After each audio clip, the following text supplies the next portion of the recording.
Hello. Hello, how are you? How is everybody? I'm good. I'm glad you're here, Arrow. That's super cool. Finally, a stream when you are available. Haven't been fully present. Well, that's everybody else. Thanks for cutting off a few years. I appreciate that. How are you guys feeling? How are you guys feeling? How are you guys doing on this April? It's kind of muggy here, a little cloudy and a little muggy. I'm actually going to do some tech stuff, so feel free to ask me some questions in the chat while I manage my slides here. Just observer stuff. That's fine. Nothing is wrong. Nothing is wrong. Everything is fine. The usual chaos. Also, there is a tree outside my house that had a bunch of fruit on it that cracked and fell over because all the fruit got really heavy. So if you hear crashing and bonking, that's why. That's why. I'm not going to do crazy slides, but I did do this one slide just to help myself keep on track with my feminine sensory. Um, so there you go. There you go. Gravity. Yeah, gravity. Yeah, I'm like, what are we talking about? Oh, this the fruit tree. Exactly. That crazy thing called gravity. Yeah, it's okay to be mad at gravity. Okay, finally, small vacation after going through some stuff this year. It sounds like you deserve that. I'm glad that you gave yourself that reward. Like, how hard is that too, to like go through some shit? Yeah, good job giving yourself some some amazing reward. Good, although I can't access the members area. Is that everybody or is that a Reggie thing? Abby, are you able to access via the members area? Is anything going wrong? Just double checking. Yeah, let me know, Abby, if you're able to log in. Oh, it's not quite working on the member site yet. Okay, okay, thank you. I will take a look at that while I'm talking. While I'm talking, yeah, there you go. See tech issues. Actually, let me come over here. It's probably just something that I did. It's okay. Let me come back over here. So today, while I'm doing this, I'll see if I can talk and see. I'll see if I can blast and play at the same time. I'm not really good, but let's see. Actually, I'll just talk you through what I'm doing. I'm going into the members area, and it might be that we just do it live on YouTube today. That might be what I end up having to do because of my own chaos, my own deserved chaos. Let's see. Let me go to my collection. Going into the data, I do things like going in databases. Do you guys know how to do stuff like that? Let's see. Oh, let's see, what did I do? Sneak peek live. Looks like it should go live. That's weird. In all intents and purposes, library. Let's see. Yeah, technically it should be working. Okay. Not sure. That's okay. Actually, let me check it my own self to see if it's working for me. And if it doesn't, that's okay. We'll just do live on YouTube today. Oh, it's working for me. Why is it working? It's working, but not working? That's weird. Okay. Yeah, not sure what that's about. Okay, no worries. We'll do a YouTube one today. Okay. Okay. You don't have a tech guy. I used to have a tech guy, and I do not have a live tech guy, but I do have Floris. Floris, I definitely could use your help at some point. No, Floris is amazing. Floris has just to give him some more Effie jubilees. Floris has helped me fix probably, I don't know, Floris. I'm sure you have the masculine sensor on this, but it feels like 8 issues now, maybe more than that, maybe close to 10. I don't know. There was a lot of bugs. There was like one after another that got left behind. So yeah. Sorry. Yeah, we're gonna spoil the YouTubers again today because of my tech issues, which is fine. I'm glad to be here. And it's just a very casual one anyways. So yeah, Floris, yes, that is how you spell it. Let's give high fives to Floris for all of the amazing tech things that he has done for us, that he has blessed us with. We are very grateful. Hi, Lijo. How are you? Look at your cute. Oh, look at you. Get a cute little Is that because you're a moderator? You get the little wrench? Use it wisely. That's amazing. Okay, just on the YouTubes, the members area thing isn't working for some reason. I don't know. I looked at it and it wasn't quite. Oh, I was messing with the code, so that could be it. All right. Yeah, the TE wrench. It's a mini one. It's so cute though. Okay, yippee happy observer noises that you got the SI right. All right, awesome. Same deal with Twitch. Oh, interesting. Interesting. Okay, okay. All right, let's talk. Let's talk today. So I want to talk about consciousness mostly because of where I've been, just where I've been NI processing. This is what my NI has been spinning around the last few weeks and stuff like that.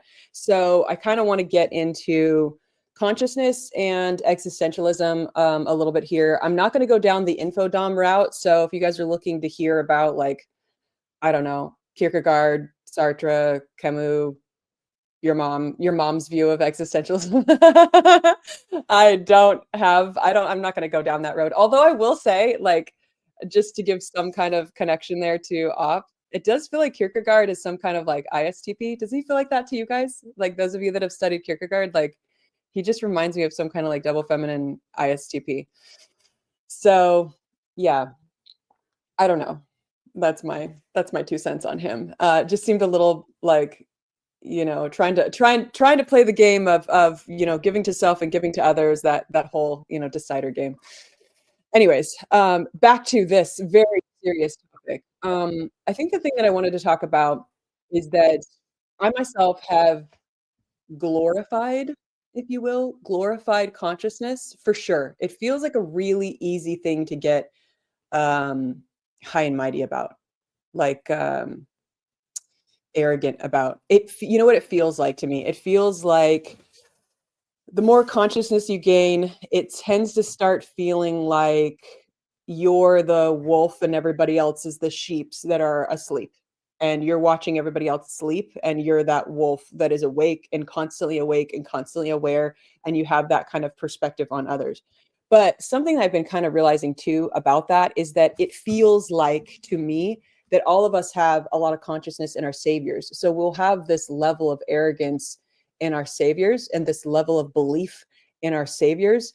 But it's not necessarily true for our demon functions. Like we don't respect them. We can't see them. They're very unconscious.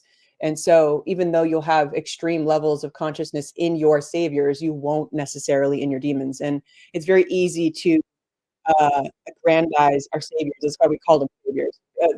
My first function is just so amazing. It's like, you know what you guys need? My first function is so great. And that last function, it's very easy to do that. Like it's really easy to do that.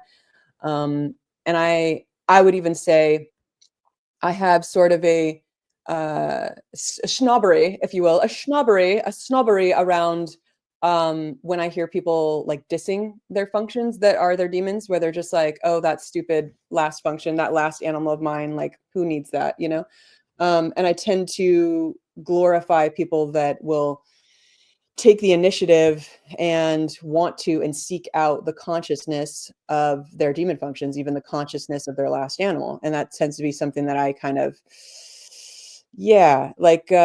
just that's something that I'm like, those that talk about their last animal, those are the ones that I want to be around. It's still true. It's still true. I definitely will feel safer if I can again use the EJ word. Let's see how many of these shows I can use the word safe in. Take a drink every time you hear me say the word safe. That's such an EJ word. Are you safe? Are you going to hurt my baby FI?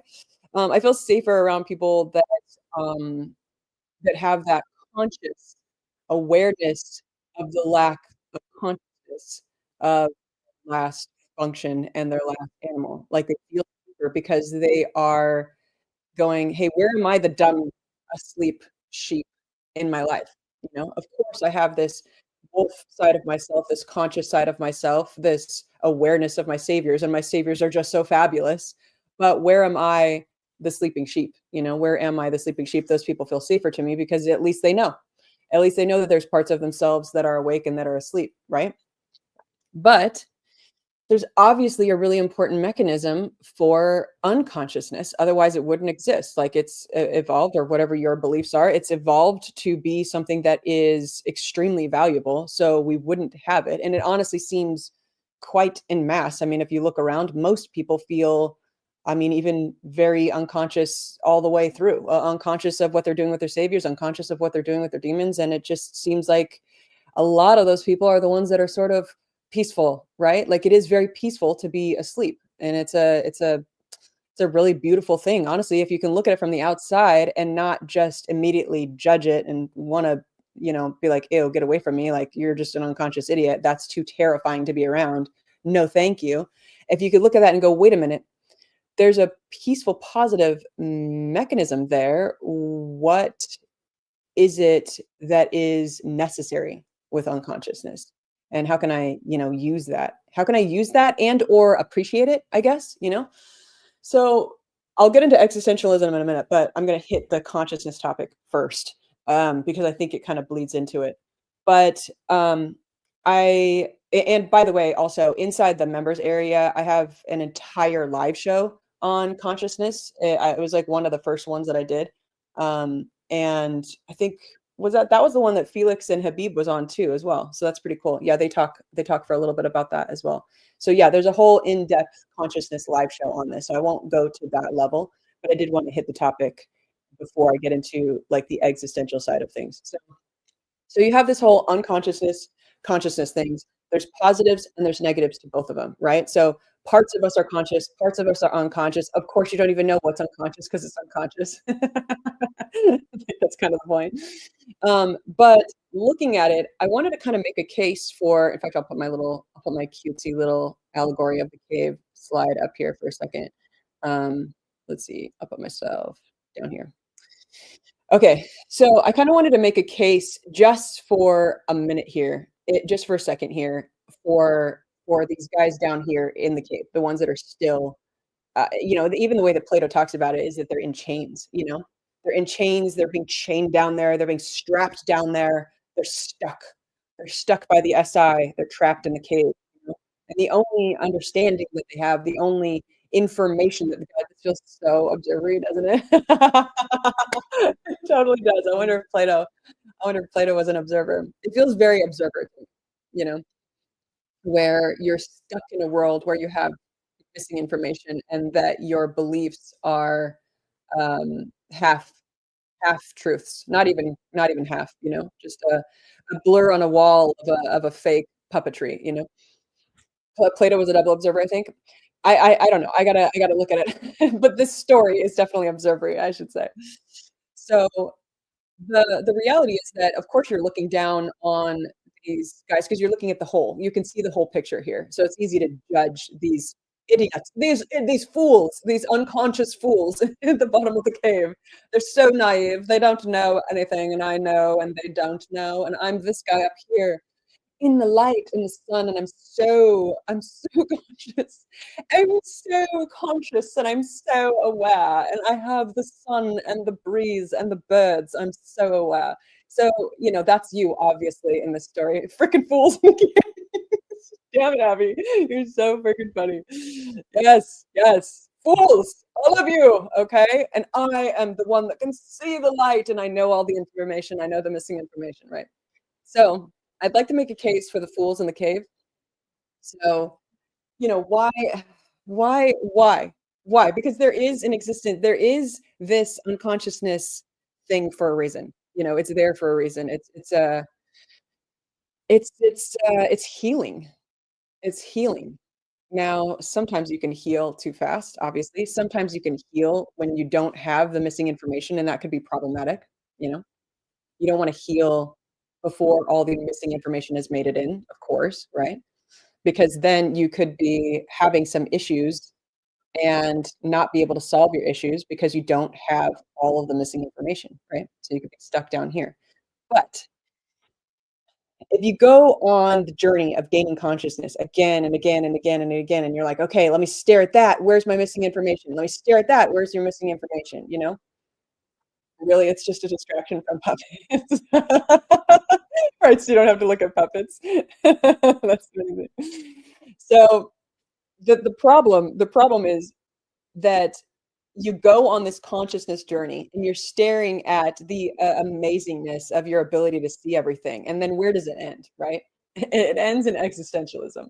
It ends in a lot of darkness, it ends in a lot of darkness. It ends in a lot of, it can. Let me put that. Let me not let me not scare the crap out of everybody before we get some hope by the end of this talk, right?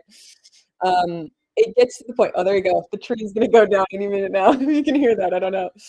Um, so it can end in a very dark place because you're staring at too much awakeness, too much awareness, too much responsibility at times, because you're like, damn, now that I can see those demon functions, it's very overwhelming. Like that's really overwhelming. Like I was just trying to work on my saviors and now I have to work on my demon functions as well. Like this is a lot. It's a lot to be responsible for. And a lot of times when I look around and I see people that you can tell, like live their life a lot more unconsciously, are they necessarily less happy than those that are conscious? In general, I would say no. Usually those that have the consciousness bug then also get afflicted with a depression bug because it can be overwhelming. Seeing too much, being aware too much, it feels like this would be the analogy that I would use. It feels like going through life, going through surgery. It feels like going through surgery. Going through life is going through a surgery where you don't have anesthesia. That's what consciousness feels like. So you're awake during the process, you're watching it all happen. It's excruciatingly painful, and all of your senses and your nerves and your brain is picking up on all of the activity happening to yourself. So you're watching yourself go in, you're watching yourself during the process, and you're watching yourself go out through the healing process. You're awake through all of the struggle.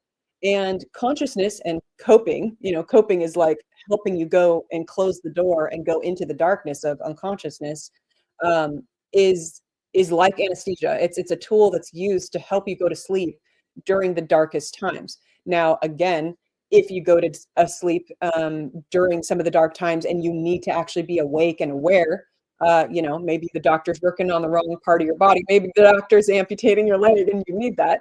There's a lot of reasons, obviously, to be awake for things in your life. But sometimes being awake for some of those things can cause trauma in and of itself, can cause depression in and of itself. That not having the anesthesia, it's not necessarily always a positive thing. It can be used to help you go dark during times that are too rough.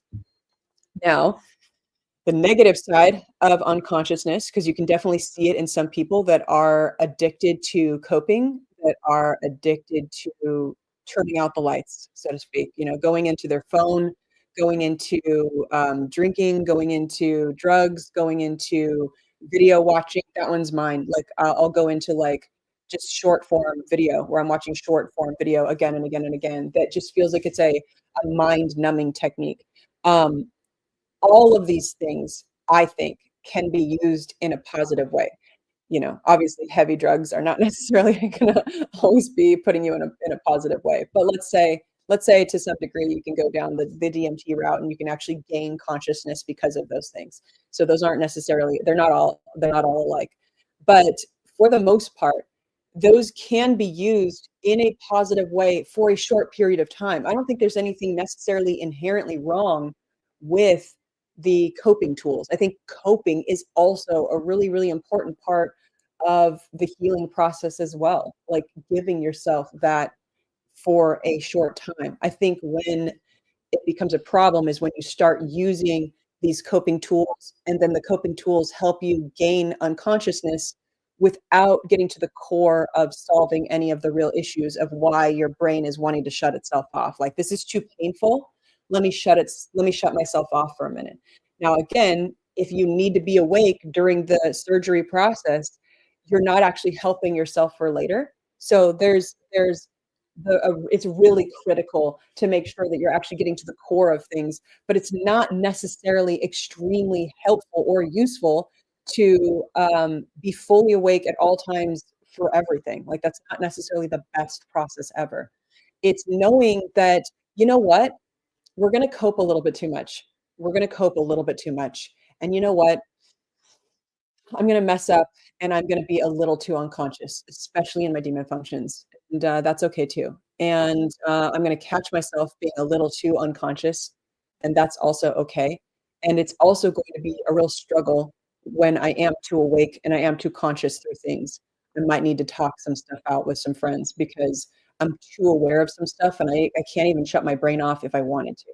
So I think like understanding the positives and negatives of these mechanisms, and then also letting yourself be human as you're going through these things. So that's just basically talking about, the lights on, the lights off of consciousness. So just your awareness, your ability to observe, all of that sort of thing. So now fast forward to what is the whole purpose anyway? So you see all these guys in the cave here, and you're like, what's the point of any of this? I mean, it's obvious to look at these guys down in the cave here that you're like, well, that's lame. What a horrible existence. What a lame existence. But I would argue that they have really clear marching orders. And I think when it comes to just existence, right? Existence in general, right? You are given default marching orders. That's what I'm calling them, default marching orders. I have that on the slide up here. The default marching orders is things like having kids. That's a pretty big one. Having kids, that's a default marching order that most of us take for granted. Once you just start having kids, it's like, that's a marching order. Going to school, you're given the marching orders. It gives you the beginning, middle, and end. It gives you purpose. It gives you meaning. It gives you a schedule, a reason to wake up in the morning. All of those things are your marching orders that you kind of get by default. Now, in the past, and every animal out there, the default marching orders were just, hey, survive, find food, find shelter, don't get eaten. Like those were very common marching orders. But us as humans have evolved past just survival. We've given ourselves technology. We've given ourselves technology in many different ways, even farming, even domesticated animals, even all kinds of things that protect ourselves from weather, from sickness, from just survival, just the category of survival. And so it's really it's getting more difficult because of how far away we're getting from our original purpose was just to survive. And now that we're able to survive, like we conquered that marching order, we won the game of marching order, yay for us. But now it's like, well, crap, what do I do? I don't know what to do with my life because I figured out how to survive. It's not that hard, and if you happen to not be in a part of the world that has war, marching orders of war, that's a huge marching order. It's a huge survival. What do I do today? I have to figure out how to survive. The mechanism of the marching order, the default marching order, is adrenaline.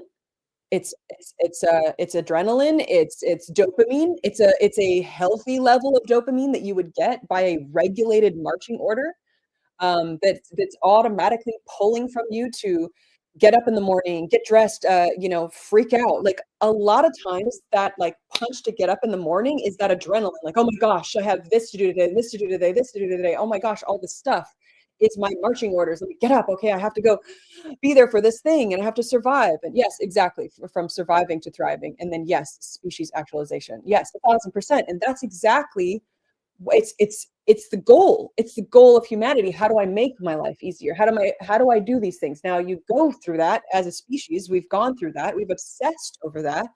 And then you get so far, and now you're at the point where you lose the marching orders. Now some of these pathways start ending. These pathways get cut and clipped, right? Because no longer need to go out and kill your food. Again, some people do still. Obviously, there's many nations out there, and the marching orders are still there for them. They still have a connection to survival, right? But for those of us that have so much technology around us that we don't even think about where our next meal comes from, right? When you get to the point where let's say you're doing well and you're making so much money, and even making that money is easy. You're now going all the way down the circle of survival to making money is easy. you're getting to the point where you're like, "Well, shoot," here, I'll put myself big because we don't need to look at the allegory of the cave yet. Um, you're getting to the point where like, this is just easy. It's easy for me to, exist.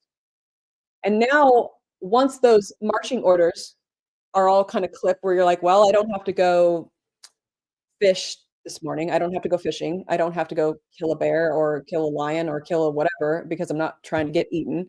I don't have to go gather my food. I don't have to go, make sure that my shelter isn't falling apart because it's weak and, yeah, I like all of this stuff, right?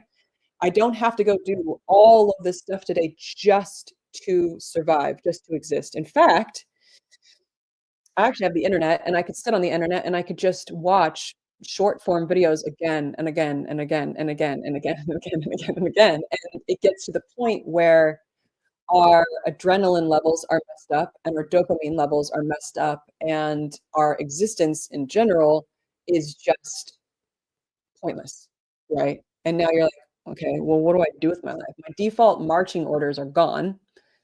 I don't have any." I mean, what's and then you can now start asking the question that so many over the years have been able to ask, what is existence? Nietzsche, is existence even real? How do you know anything is real? Like, you can even ask questions like that. Or you could sit around and ponder, what is the point, you know? So, you can find out, what is there meaning in anything? What's the point? Well, you have to make your own meaning, you know? You have to figure out your own meaning. Okay, okay, okay, self, figure out your own meaning. Ready, go. But I think the problem is once you get to that point, you're kind of in the brain space of the Maslow's pyramid of you're like spinning around up here in self-actualization, even though you've never earned it, because down here in the lower ends of Maslow's pyramid, you're like, I don't really have a hard time with surviving. Maybe you even live with your parents, or maybe you live under somebody else's, financial stability. So somebody else is paying your bills, somebody else is going to work, and somebody else is stabilizing you. So you're able to just spin up here in the self-actualization world where you're like, "What is anything? What is existence? Who am I? What's the point? What's the point?" Right? And then how would you even care? Like, how would you even care? Because especially if you've gotten to this point up here where you're just spinning in what is anything, but you've never, like, earned this bottom layer, where you've never had to survive, or you've never really pushed yourself to do the lower ended stuff, it's easy to then kind of spin in the mud and the murkiness of consciousness, coping, unconsciousness, consciousness again, coping, unconsciousness again. Okay, and then it's really like, yeah, what's the point? Now you're Sisyphus. You're now Sisyphus pushing that boulder up and down the hill where you're like, is this really the meaning of life? Is I just find a way to push this boulder up the hill, and then as soon as that happens, it goes back down, and then I just push it back up again. And I think if we can get to the original meaning, I mean, is it meaningful? I think I think the mechanism of placing meaning is probably really misunderstood by us as a species. I think we misunderstand it because of how easy it is to have that originally, like how default it is, how we've been this beautiful thing of this default marching order game.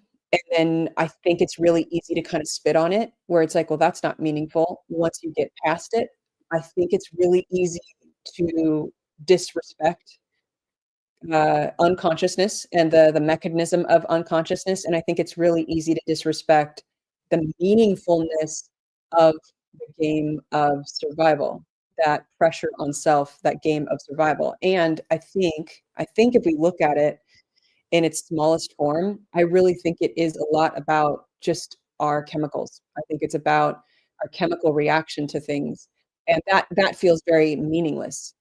And technically it is. Um, you know, it's okay. We can be in a self-actualization bubble and still say, "Yeah, technically it's meaningless." But if the simulation is all that is real anyways, then what does it matter? Like, it doesn't matter. It doesn't matter that sometimes your dreams are just as real, sometimes feels even more real than your current reality. So why place judgment on this simulation or this creation, or acceptance of the chemical game? You know, like why judge that? Because if everything is this chemical reaction to the pressure, the positives and negatives of the pressure, the slowing down of the mind to instant gratification, to instant reaction of things, then, like, that's just as real. That's just as real, and technically, we're just getting these automatic programs anyway. That feels so real. When you're given the charge of being a mother, like, that feels very real to the mother. They wake up, they have to feed the baby. Their whole body goes through electric shock when the baby cries. That all is just your chemical reaction to this marching order that was given to you by evolution, told, "Hey, have babies, procreate, that's what you're supposed to do." That's the many of us get that, some of us don't, but it's a program that just got built in, and that feels very real, and that feels very meaningful, and that feels very purposeful. You have to ask yourself, like, in the times in your life when you have felt very full of meaning, if you dissect all of it, like, if you pull it apart, if you really get down to the nitty-gritty of that time, what was it about that time? "Oh, no, that was because of my mom. Oh, no, that was because of school. Oh, no, that was because of this thing." Great, keep pulling it apart, keep pulling it apart, keep pulling it apart. What was it about that? Technically, during that time, your dopamine levels were healthy. They weren't really royally messed up by the addiction of, doom scrolling, right? Because we can really mess up our dopamine levels. We can really, really, really mess up our dopamine levels with screen addiction and, just not slowing down the reaction, and the pleasure, the instant gratification pleasure game that we're now able to, because we don't have survival to be distracted with. We can now be distracted with just dopamine hits, constant dopamine hits. That game that is so easy to fall into now, that is so easily to get, like, basically, like, sick with, addicted to now, we lose sight of how valuable these, like, default marching orders that we were accidentally given are. Like, how well they force regulation because they slow down gratification. If you think about even something like this where, let's say you're over here and you're in, like, you're in, um you're in, let's just say you're cranked all the way up where you're in, like, dopamine addiction, and your chemicals are pretty messed up. You're, like, all the way over here in messed up chemical and dopamine addiction, right? And, you're not used to you're able to play, like, let's say, like, the video games on your phone where it's like, I don't know, I'm just gonna pick on one, like Candy Crush, something like that, where, like, the entire game is designed to, or gambling, like gambling, slots. It's the same exact thing, but, like, on your phone, it's even faster, where you get the reaction of being able to hit a button and get the dopamine hit, and then it's never enough. You can literally just sit there and play that game for 18 hours straight before you crash because you're so exhausted, and then get up and start playing that again. That's what those games are really good at doing. They're really, really good at pulling you into, kind of this whole world of a fake marching order. Like, right now, we're supposed to get all the red bubbles, right? So, like, that's, like, all the way over here. And then you go all the way over here to, like, I don't know, let's say a job. Let's say you work somewhere and it's retail. So it's stressful. You're on your feet all the time, right? You're in the survival game.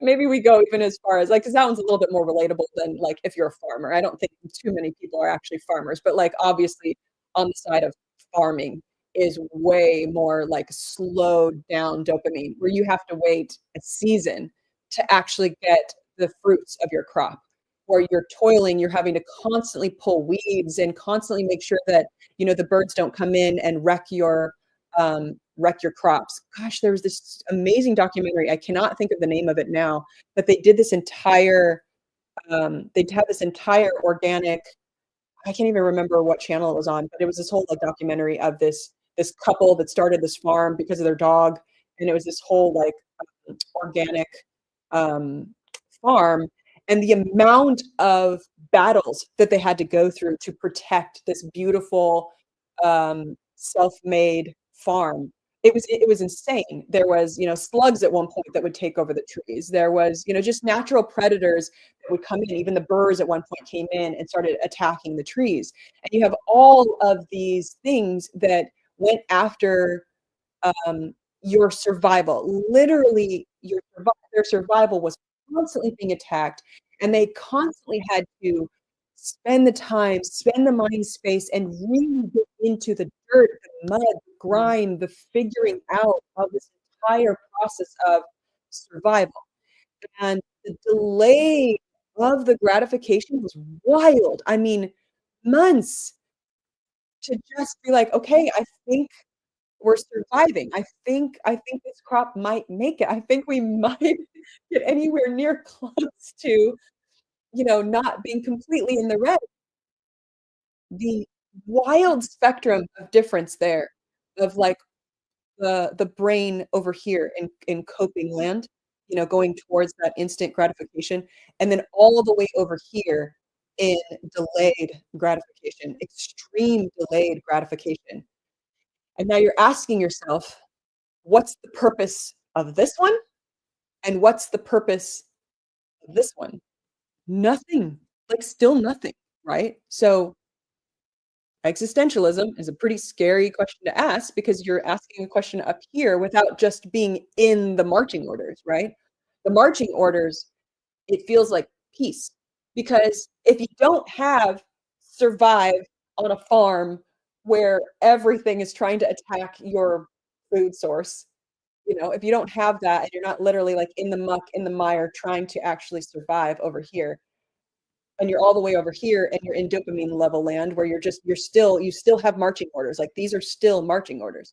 Where you're like, "Get up, get the red bubbles, get this bubble, get that color bubble," like, you're still playing a marching order game, right? And both of them are designed so that you don't just have to sit there in nothingness and ask yourself the question of, "Why do I even exist? What's the point?" Right? And if you've been like me, where I have been wildly addicted to, the video games before, and then I've gone through that whole cycle and realized it was sucking the life out of me and quit, and then done it again. So, it's not like I haven't tapped back into that world and needed that from that world, right? I've gone all the way back in and then had to, like, cancel that again for myself and find ways to distract myself, and the problem too is that, let's say you've done the farm, let's say you've built your own business like I have, and you go all the way through it and you do all the things, and then you cancel that and you stop that thread, you cut that thread for a minute, right? Let's say you end a business or you end a relationship or you end some kind of marching orders, or let's say you are a parent and your kids leave the roost. Your entire life was about being a parent, and then your kids are now gone, and now your automatic marching orders are gone, or you get fired, and that job is now gone, and your automatic marching orders is gone, and I'm sure just like me, you have felt this way, where you are feeling that meaninglessness, where you're feeling that emptiness, and you're thinking, "Well, I could just start up another farm." I mean, I know the beginning, middle, and end of a farm. I know the beginning, middle, and end of a farm, so, I mean, I could do that, but it is kinda weird when you know the end, and the end is inevitable. What's the point of starting it back up again, right? Okay, let me go over here and start coping again. Let me cope for a minute. By the way, there's nothing wrong with coping. There's nothing wrong with coping. Let yourself cope. Also, don't stay there because it's not the best form of chemicals, I would say, on planet Earth. It's not the best form of chemicals. And now, with that statement, is that kind of the meaning? I've come to this conclusion again and again and again over the years of my life where I'm like, okay. So is this mean game that I'm trying to play, is it just seeking out a healthy spectacle, a healthy grouping of chemicals consistently? Is that literally what this is about? Because, I mean, obviously, if you're religious, you can say, "Hey, there's meaning in the afterlife." Great. Let's say you believe that. There's still a form of what are your marching orders on this planet. Okay, well, your marching orders would be still given to you. They're still default. It's still, pull people over to my religion. Get as many people as you possibly can over to my religion so they can exist for this afterlife. If you don't believe in the afterlife, I used to, I no longer do, um, then your meaning becomes on this planet Earth currently. So again, neither one of them is necessarily wrong. There is just marching orders. It's just marching orders. Some are default and some you have to choose. And what is it about the marching orders that creates positivity? It's just a chemical reaction. It's just your chemicals. It's just your hormones reacting positively or negatively. And it seems like we do really well when we do the delayed gratification game where we don't mess up our dopamine. If I were to look at my life and look at the times of my life when I have been the happiest, the most fulfilled, the most at peace, it feels like I had a set of marching orders that automatically engaged all of my animal functions automatically. So I got the play, I was going around, I was working with people, I had to physically move around, I had to consume, I had to take in, learn, and I was doing lots of learning at that time, but lots of interaction with people. I had to do my sleep processing. There were large periods of time when I was alone, and I would say, like, this is when I was working at a Christian camp. I worked at this camp called Hume Lake. It's up in the Sequoia National Forest where those giant redwood trees are. It's like one of the national or one of the world's greatest wonders or whatever, those giant, giant, giant trees.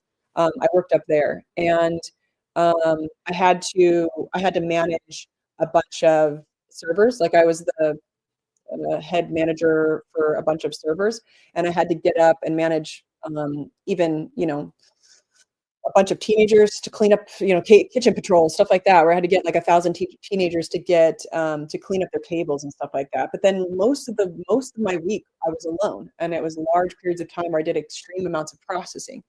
And you're like, well, that's kind of interesting. You just have this random marching order, but it was working. It was working all day and engaging in others all day, where I wasn't able. There was no internet for me. There was no internet at that time and up in that location, and it was extremely peaceful because every day I had my marching orders, I had the consistency, and I also had my mind space to where I could um, be in a positive state. Yes, yes, absolutely 100% optimistic nihilism. Yeah, yes, yes, yes, yes, yes. That is exactly what I believe myself to be, an optimistic nihilist.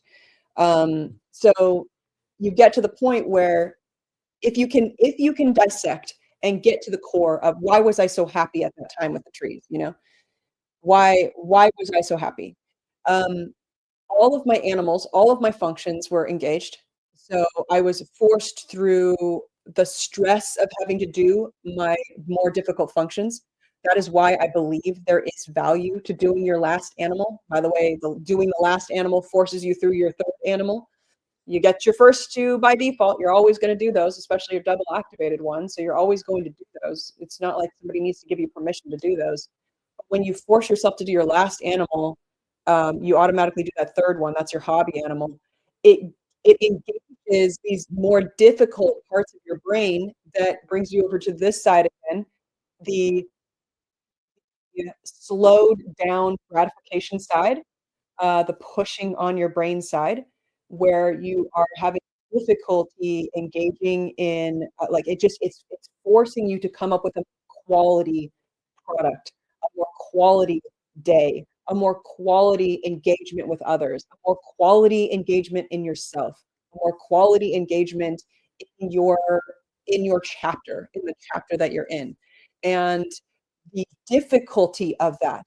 That's that delayed gratification thing. When something is hard, when something is pressure, it it moves all kinds of chemicals in yourself. It moves all kinds of parts of your brain, parts of your body, parts of your soul, parts of everything in you that gets moved and sparked to conquer this fake thing that you're having to conquer right now, and that's what makes you feel more alive.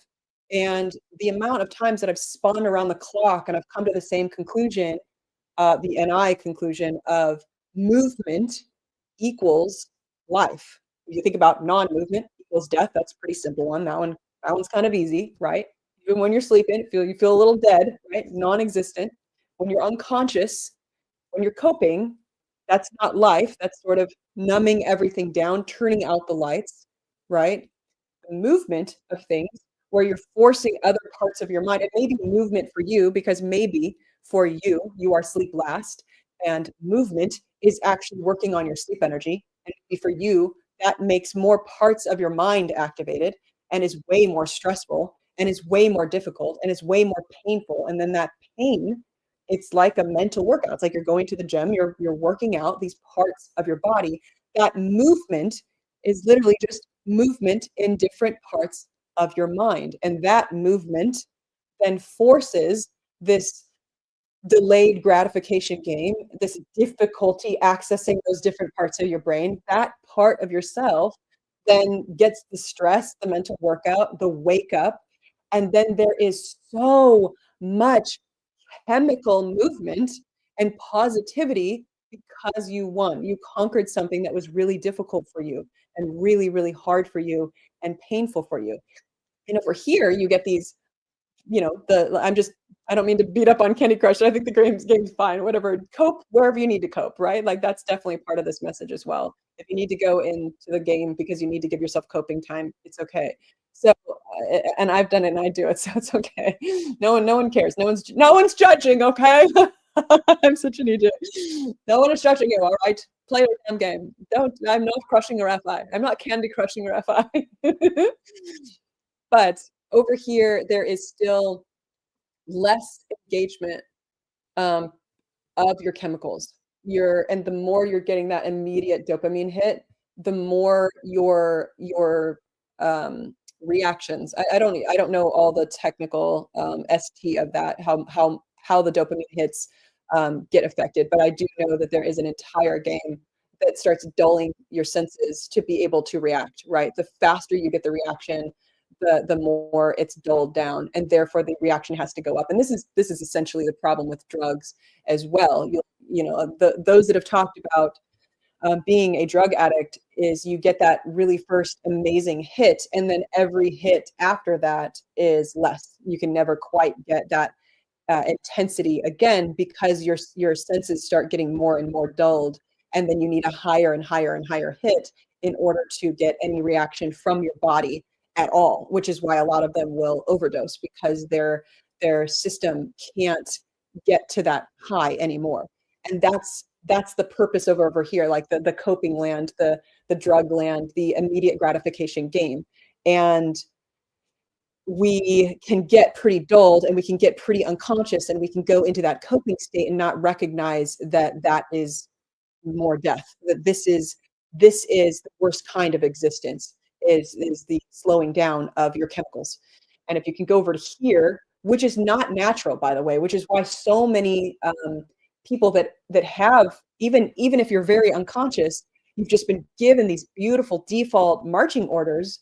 That's a wonderful thing because you can just be in the best form of your chemicals, not even really knowing how it's working or the mechanism of how it's working, but be grateful and happy that you've been given these marching orders.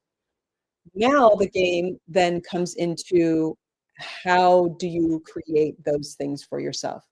How do you do that? How do you find your marching orders, especially if you know the game? Because I mean, I got to tell you, for me, it's like, oh, I already know that. I already know that beginning, middle, and end. Do I want to sign up for that again? Hmm. Yeah, I mean, like you're looking at it going, okay, I already know I've gone down that chapter. I've gone down that pathway. I know exactly all the rocks I'm gonna trip on when I go down that pathway. And the the problem is to look at it as the goal is the ending, or the goal is to avoid the problems of that pathway, like, that's problematic. That's problematic to look at pathways that way, because literally, the pathway in and of itself is about the struggle. It's about the everyday struggle. It's about how hard it was for you to gain each one of those wins on that particular chapter, and it's still going to be that way because you're a different version of yourself, even if you have to now choose your own marching orders, even if you have to choose your own pathway, you still have to be the one to go through it, and you, your own self, will still have to open up your mind, open up broaden your horizons, figure out exactly how to manage this new challenge to make it through, and that's what is meaningful. That's what creates your existence, is that chapter. Now, for some of us, the difficulty will be figuring out what the hell chapter do I choose? How do I choose the right one? How do I pick that perfect pathway, right? I hear that from the EPs, and all of us OEs have a really hard time with that.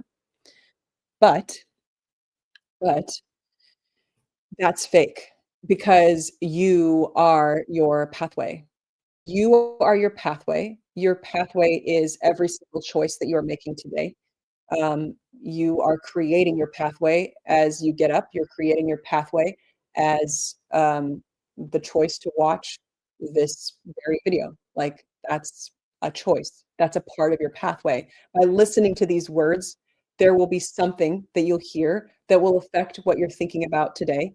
And because you chose to listen to this instead of something else, you'll now think of a different way to manage your pathway, and that's a choice, and that's a choice that you made, and that's a pathway that you are creating. So you are creating the highs and you are creating the lows because you are your pathway.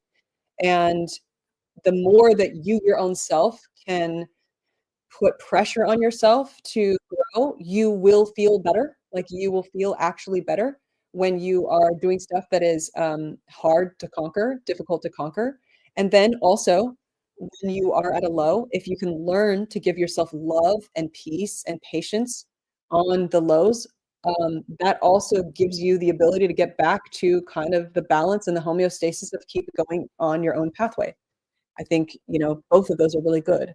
Putting the pressure on yourself to grow, putting the peace and the patience on yourself to grow. Both of those positives and negatives to letting yourself flow on your pathway is what gives you this beautiful, amazing, chosen marching orders of your existence. And I feel like a lot of it is chemical regulation. A lot of it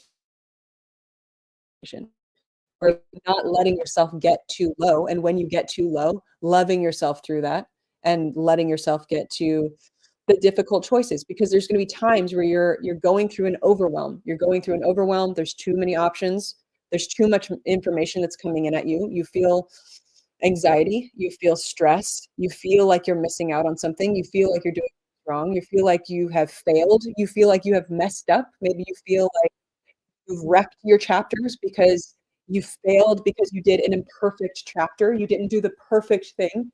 You didn't organize your room enough. You didn't make your bed enough. You didn't do that one stint at college.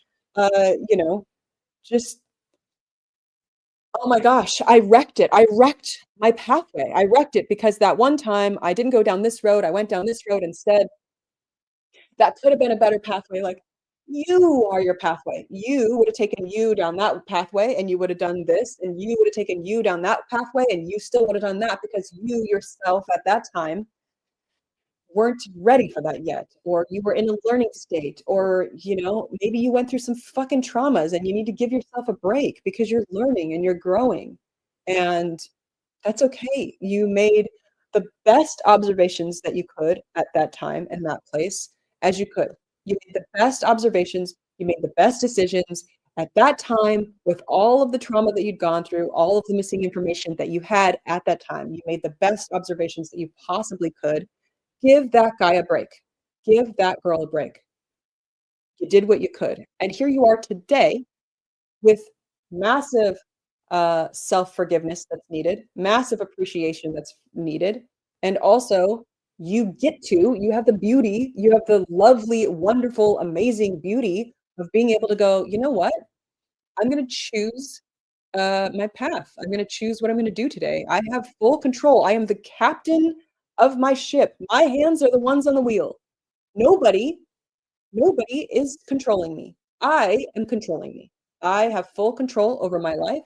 I can steer myself this way, and I might make mistakes because I wasn't ready for that. That's okay. I can also steer myself this way. And what if I make mistakes over here? Oh my God, I made a few mistakes over here. I hit an iceberg. That's okay. I know how to jump off the boat or use a life raft. Like giving yourself the hey, conscious awareness. I'm the one in control of my boat. It's okay if I mess up because I can course correct.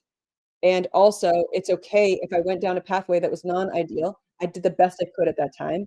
And allowing myself to be the captain of my ship, to create my own marching orders. And I'm going to not do the most perfect marching orders as it comes because you can't. That's okay.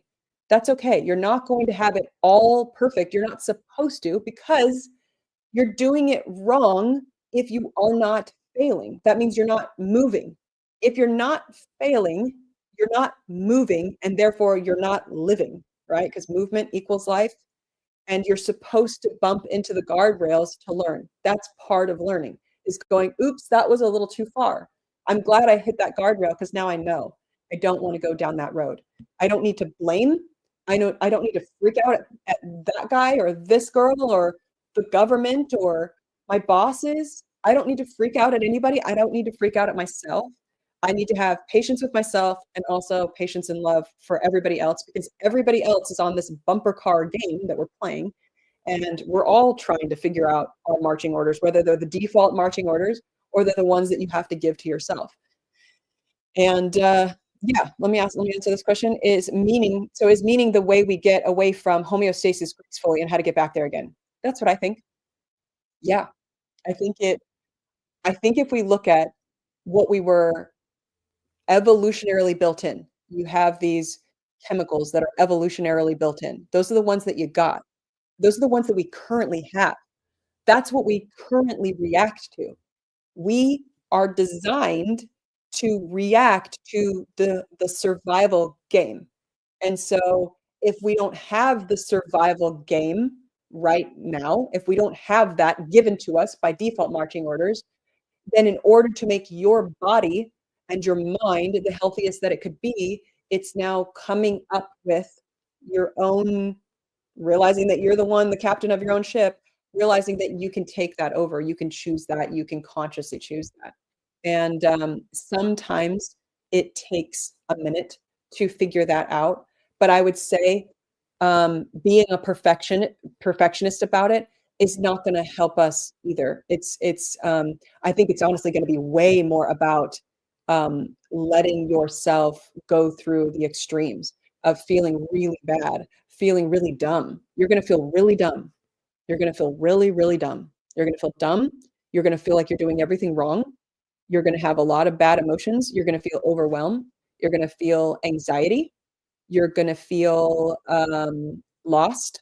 You're going to feel really lost. And all of those feelings are very normal.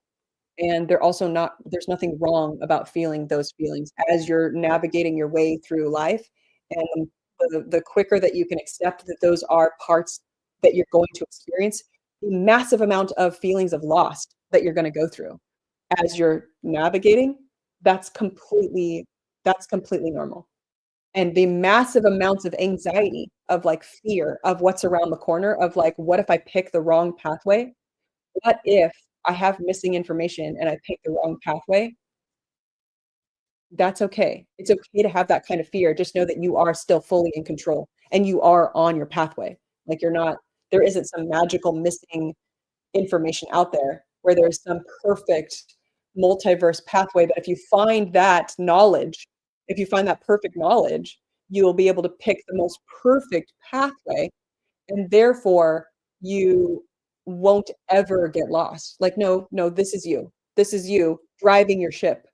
There isn't some missing alternate reality. You are the reality because you are still the you here and you are still the you there. And you is the one that is making every single micro decision, every single micro observation, and taking action. You are the one taking your own action, and therefore you are the one creating your own path. So, what's the critical thing to do here? The critical thing to do here is accept that the captain is the one you got to work on, not this perfect missing information game, not this perfect existential. I have to be on the best perfect idealistic life path that has the most amount of meaning.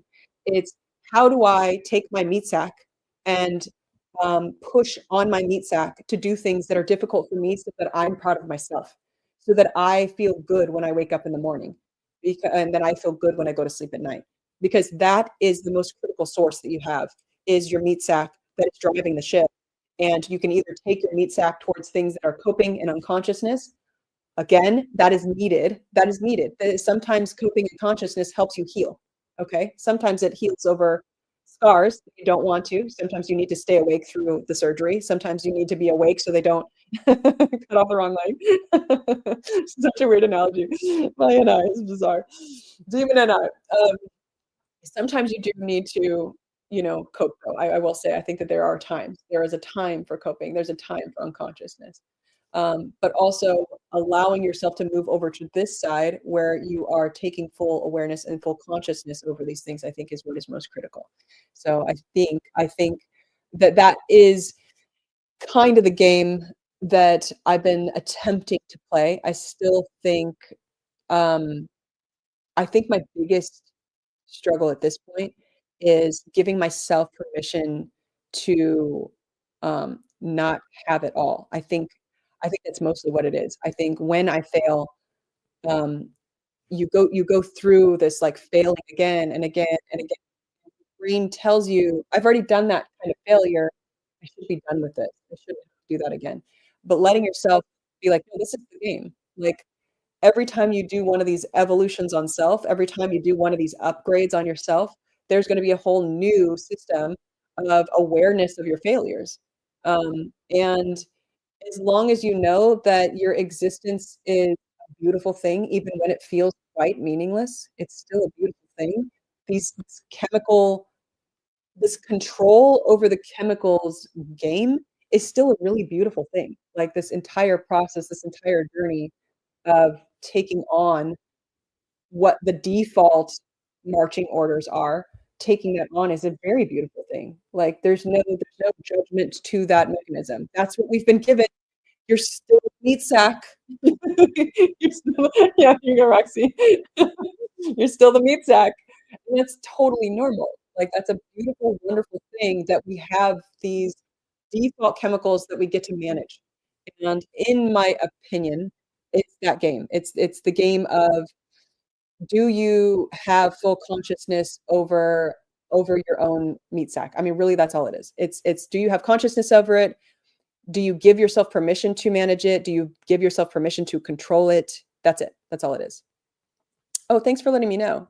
Can everybody else hear me pretty good? I can actually kind of pause there for a minute. Yeah, I just want to make sure that my audio is doing good. Yeah, let me know. Let me know because sometimes it is actually my audio. Cam link. Yeah, it should be okay. Okay, I think now. Yeah, let me know if you guys have any questions. I saw you guys doing such amazing chats, but I wanted to kind of stay in my blaster lesson, if you will. Audio is better now. Oh, well, that's interesting. I wanted to stay in my blast instead of going into play because I tend to get too chaotic when I go into my play, which is good. It's good for a time. It's good. It's okay to do play for a time. But I had a lot that I wanted to process, and a lot of times, if I can stick in my masculine blast, I'll be able to get all the way through my NI thoughts on stuff and stay somewhat coherent. But yeah, if you guys have any questions, I would love to hear some thoughts, some processes. Let me see if I can give kind of a conclusion to it. And then I do have some questions on the Facebook group that I'd like to answer, just to make sure that I'm covering all of that stuff as well. Oh, thank you guys. You're much appreciated. Keep blasting. Okay, cool. Cool, very cool. I know. Once I get into my masculine blast, it's intense. So let me see if I can actually conclude. Let me see if I can go back over. Let me see if I can go back over the known information here. So you have, let's see, starting from consciousness. We kick the ass of these peons, in the allegory of the cave. These fools. Thanks, Jameson. Love you right back. Let's go back to this cave here. These peons. Okay. We're so much better than them. These unconscious fools. But lucky for them, they have this beautiful thing called the marching orders, the default marching orders, the DMO. I don't know what that stands for. If that stands for something weird, I did not look it up. So apologies. Sometimes I give some kind of awkward, yeah, there you go. Okay, so default marching orders, they're happy. They're happy. The problem is that a lot of times this space in here, this can come with some problems. We can definitely say this. This can definitely come with some issues of being in this dark space. You remind me of Evanescence girl, Amy Lee. I would not be surprised if she was a visual ENTJ. It would really shock me if she was not a visual ENTJ. Yeah, DMT. Lol. There you go. I mean, there you go. That's a better acronym. Default marching. I don't know. I'm sure some Ennies can think of some T things that are order to tributes. No, never mind. Okay, so the problem with this, the problem with being on the side of unconsciousness, a lot of times you're living in darkness because I don't think the unconscious don't get hit. That's what I would say. Trajectory. Hey, I love that NI word. Training. There you go. Okay, like it, love it. Default marching training. Default marching trajectory. Default marching tasks. There you go. Thank you, everyone. That's awesome. The problem with unconsciousness. Okay, let's just say, for the sake of this analogy, again, I don't want to crap on consciousness because I do think that there's a benefit to unconsciousness, I should say. But let's say for the sake of this analogy that you are in a sheep state when you are unconscious. And the problem with that is that you could be causing damage to others unconsciously and damage to yourself unconsciously. And most of the time I see that people that cause damage to others are causing damage to themselves first. A lot of the times because they're either in a coping state and not putting pressure on themselves, not using all of their animals, not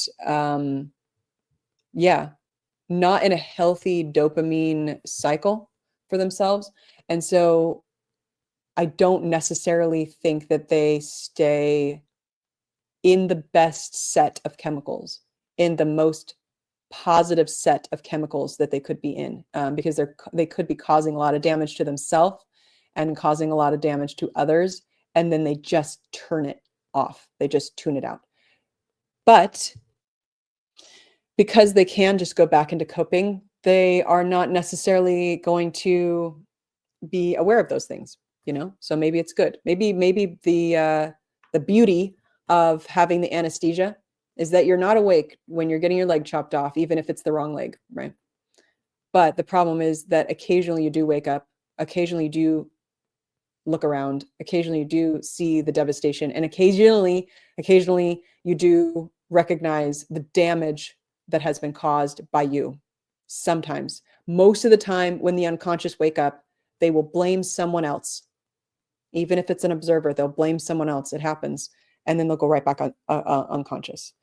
And that's a difficult life. I don't recommend it.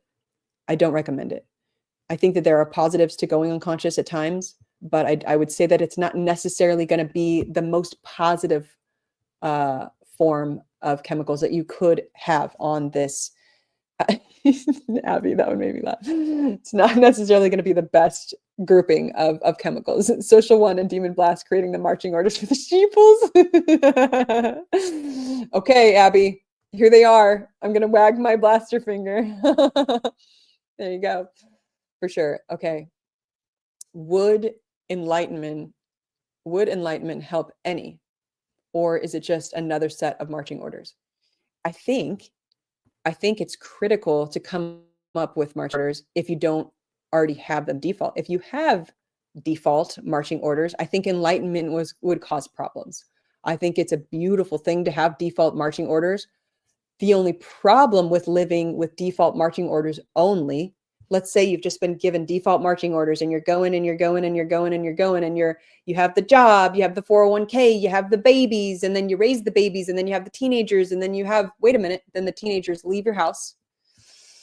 Teenagers leave your house, and then you, shoot, now you don't have anything to do. Then you lose your job. Shoot, now you don't have anything to do. And the problem would be is if you're getting older and older and older and older, and you don't have the practice to come up with your own marching orders, that then becomes the problem. That becomes problematic. That's now where you have some issues, because you don't have the practice of how do you build your own marching orders, and how do you get more enlightened to be more satisfied with less, to fix your dopamine addiction. You know, who was it? Was it Watts? Was it Alan Watts that talked about staring at waterfalls? I can't think now. Who was it? I feel like it was some ENTP. Do you guys know?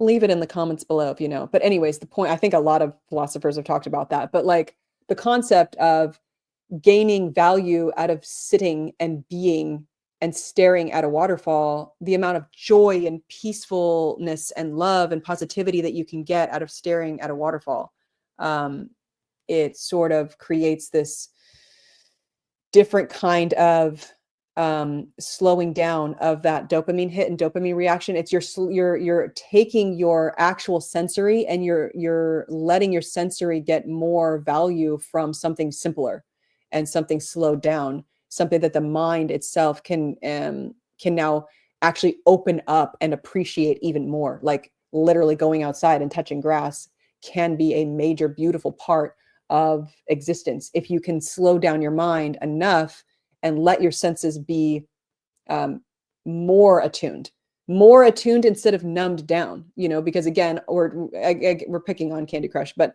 like the dopamine cycle, like for me, my dopamine cycle is looking at videos again and again, you know, like just pick any kind of video, just funny videos or whatever, just short form, the short form of like next. Did you hear that? ENTPs, go touch grass. That's exactly what I connected, Abby. ENTPs, go touch the grass. The point is that it is you're just managing chemicals, and the way to slow down that initial reaction to things is by taking more appreciation into stuff. Let's see, Watts and everything. It's all a dance. Doing the dishes he talks about. I remember. Yeah, right. Stuff like that. Oh, I wonder if he is Demon SI. Yeah. Oh, actually, I do know Alan Watts. He is Demon SI, isn't he? Let's see. Is your brain buffering after an hour of doing your last animal? I was a brain sore because of that the other day. Oh gosh, yeah. I definitely. Yeah. I can definitely get after these shows. Usually, when I do the blast, what happens to me is that a lot of times I will need to do consume. Like I'll need to go eat. Sometimes I'll watch a movie. Sometimes I will just be unconscious and I will go on purpose and do the watching of shows. So yeah. Oh, okay. Okay. Ryan, I'm not going to post your comment. Something about take moisturizing. I don't want to hear that. No, please tell me that's not a thing. Okay. Actually, I will show your comment because people are going to know what the hell am I? Yeah, a dick moisturizing operative. Is that really it? Okay, damn. Well, we'll spell it out then. Default marching order. Jeez. There you go. Yes. Sound of bricks under my skateboard. 1000%. It is finding out for you how to slow down the instant gratification. and being able to take joy in the small things. Yes. 1000%. Yeah, you can't by definition go back. You have to absolutely create. Let's see. Hello, I would like to return my enlightenment for a refund of my That's great. Can I return this? Can I please go back to the part of my brain? Yes, it's like bringing back your receipt for your built-in energy proof that you're a human. That's pretty good. Yes, love that. Yes. Okay, cool. Pet a cat. Wait, what does it say? Oops. Pet a cat when you encounter one on the street, Jordan Peterson. Right. Yeah. I wonder if people stay asleep because they think they'll break if they wake up. Yes, and I'd like to talk about that for a minute. I think one of the things that happens when if you go towards numbing your mind, you get in the practice of making it easy on yourself. And the more you make things easy on your like there I tend to see some that go for making myself happy in this moment 24/7. Make myself happy, make myself happy, make myself happy, make myself happy, make myself happy. And then you get into this intense addiction where you're just looking for pleasure right now in this moment. But the problem with that is that you then numb your muscles. You lose muscle in how to make it through things that take delayed gratification. And you just continuously go through, if you're only doing your double activated animal 24/7, then you are not actually allowing yourself to grow. That's why I think it's so critical to work on your last animal, because 24/7, if you're just doing that double activated again and again and again and again, when you wake up, when you get the conscious awareness, when there's a problem that happens in your world, when you find out you can't make yourself happy because you're doing only your double activated animal, then there's blame that has to happen. You have to blame. And you don't have the muscle, the mental muscle it takes and the practice that it takes towards slowing yourself down, not immediately thinking you have all the answers, because that's the biggest one. You get very fixed mindset. You get very closed off to new information. You're not trying to seek out new information. You're not trying to learn. You're not trying to be patient. You're not trying to wait to let all of the information come in so you know what you really need to work on, because your brain is just like, shut out anything that doesn't feel good right now. And you just lose out on that practice. So those that get themselves into that state, I have been in that state many times in my lifetime, many times, where I don't want to hear it. I want to just go back to what makes me feel good. But then you get caught, because it does make you feel really, really bad. And I think if you can get conscious enough to recognizing that the actions that you're taking again and again and again on these merry-go-rounds, when you're going through that cycle again, you're like, wow, this is Groundhog's Day. I keep thinking that what I'm doing and what I'm putting my energy into is meaningful. I think I'm doing good. And you might just be making yourself happy 24/7 and not recognizing how damaging that is. That you're not actually doing your last animal. I think that that's what it is for most of us. It's just not doing the last animal. Refusal to do the last animal when things get hard. It's easy to do your last animal when things are easy, but very difficult to do it when it's hard. And yeah, that's what I think. I think most of it is, I just want to go back to sleep so I don't have to work on stuff that is difficult. Yep. Let's see. Is the function in both demon animals our biggest motivation in life to continue growth mindset journey? I think so. Yeah, and I do think that if you go straight for your last animal, that the third animal is forced, because I think you have to actually work on your third animal to gain anything in your last animal. I really think you do. I've watched it happen in many others, and I know it's absolutely critical for me. If I haven't done sleep energy, I have nothing to say to you guys. Like, the only reason I'm talking about consciousness and existentialism today is because this is what I'm processing. And I have my NI on it, and I have my emotions on it. I have my sleep energy. I have my conceptual conclusions that I've made for myself. And I know how I feel about it, and I know how I want to attribute it to my identity. And this is just what I've been processing this month. And so the more that I cycle around what I'm processing this month, that's what I then have to deliver and talk about to you guys. If I'm in just straight play, I don't really have anything valuable to share because that's not something that has been hard for me to gather. It's not been hard for me to get inside myself. It's that pulling out of some conclusions, some conceptual conclusions that I've been using to build into my identity. That's when I'm like, okay, this was useful for me. This meant something to me. And now I can take this and share this. So I think it's critical to work on those two because it opens up and it creates that delayed gratification, which then gives you positive chemicals, which then makes you want to wake up in the morning, and then you can come up with your marching orders from there. Like, how do I work on this? I don't know. What is it for you? For me, processing is pretty critical. And if I'm not constantly processing and talking out audios to my friends, I will tell them stuff that I'm working on.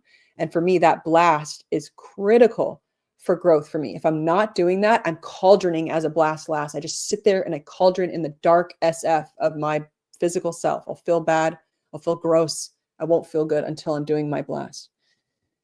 Consciousness is infinite and biology is finite. Yeah, really good. The pain of being human is that tension. Really good. The present moment is the bridge between being conscious and being biological. That is a perfect understanding. That is a perfect connection to those two worlds. And that is exactly what I am trying to communicate. So thank you for that. That's really beautifully said.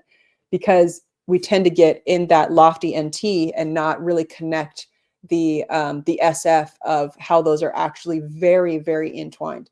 The SF is what is dictating the reactions of that NT world space. It's still, they're still very much connected. So if we can go back and forth between the two and understand that technically your meat sack is where even your NT is living inside of, that can help connect those two as how critical they are to manage the SF of our bodies, Let's see, is getting single about something just going after the pleasure of it with no breaks? Yeah, I think so. I think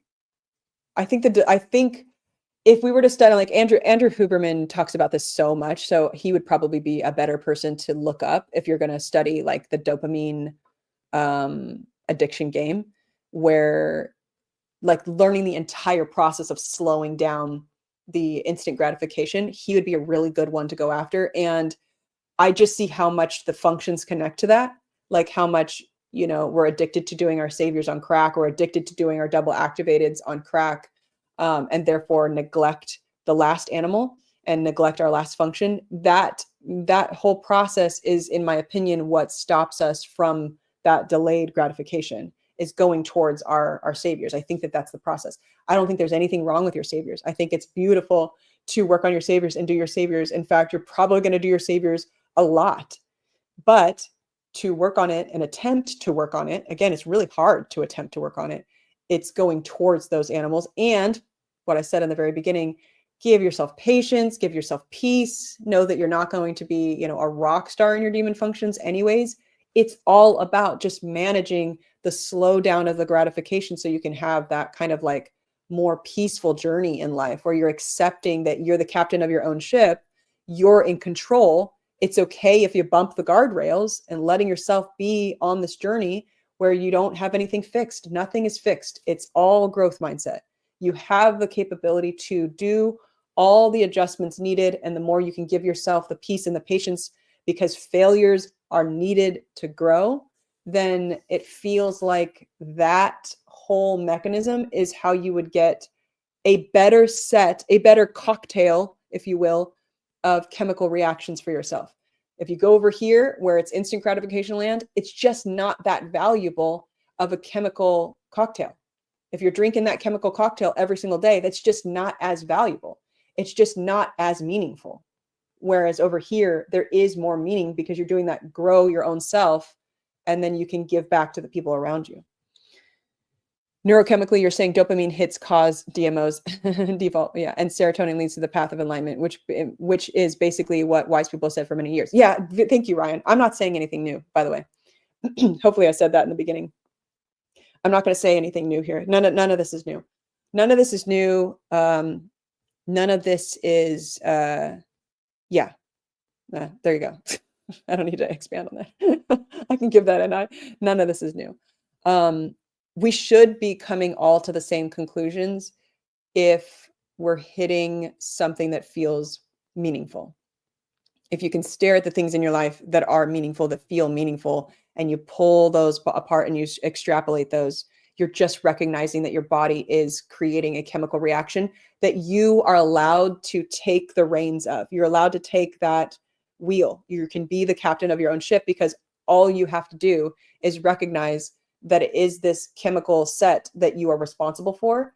And we already know, we already have science that says if you go this way, it's less pleasurable over time. And if you go this way, where you put that pressure on yourself consistently to give yourself those marching orders, it's more pleasurable over time. And then also finding a way to give that back to others is also another way to expand on pleasure. Or I shouldn't say pleasure. I don't like the word pleasure. Pleasure feels like it's this way, and joy, peace, like those kinds of emotional states, those kind of values, seems like it's going that way. Excess dopamine also desensitizes serotonin receptors too. Yes, thank you. Exactly that. So junkies of all kinds, default mode, find it harder to appreciate what they've got. Perfectly said. It really is a desensitization game, and it really is a appreciation game for sure. Yes. So all the way over here is like putting pressure on your demons and going and staring at butterflies, staring at waterfalls, staring at butterflies. And all the way over here is getting some kind of junky fix where you have just fried your dopamine receptors. So yeah. Yes. Exactly. Don't go towards, hedonism. Hedonism would be like this way, where you're just like, what can I do to make myself feel good? Yeah. It took a bit more of a year doing blaster spreadsheets until access sleep. Okay, that's very cool. That's really interesting. Yeah, that's really interesting. Good. Yeah, it takes longer. And that's another thing. Like, give yourself some time. Like, that's okay. Patience, I feel like a lot of this takes a lot of patience. Does helping others instead of going for personal gratification help, or is it another way to stay unconscious about your own stuff? I would say it depends on what your functions are. For me, helping others is my saviors. So I don't think there's anything wrong with doing that. I just don't think for me that is where my ultimate growth is going to be at, because that in and of itself can become an outsource. I don't think there's anything wrong with that if it does give me a boost to get my other functions going. A lot of times I need to use play in order to force myself up and out of my double activated consume. And I will have to do that consciously, where I'm like, hey, go talk to a friend, go talk things out with a friend, go do bouncing back and forth and play energy with a friend. Totally normal, totally usable. I think it's more just taking on this game where you're trying to not just get instant gratification. If you notice yourself going through a cycle where you keep doing this, I helped this friend and I helped this friend and they didn't respond back, and you're now like forcing them to be your satisfaction, that's not good. That's not good. Now you're doing like a DE game where you're like outsourcing pressure on self. That's not healthy either. So yeah, really depends on the cycle there. Following your self-motivation into your sleep, even for just a bit, gives you something for your blast. Right.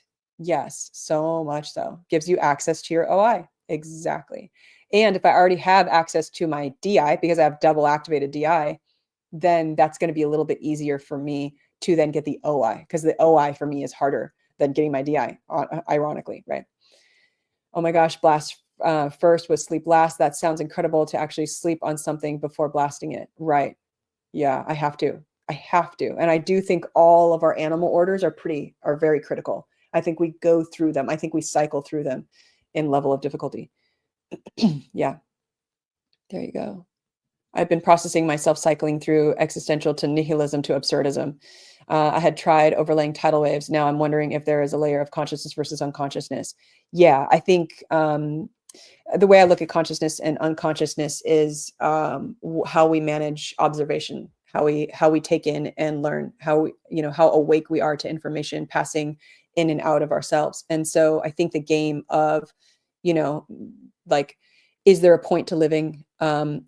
Is this world absurd? It is.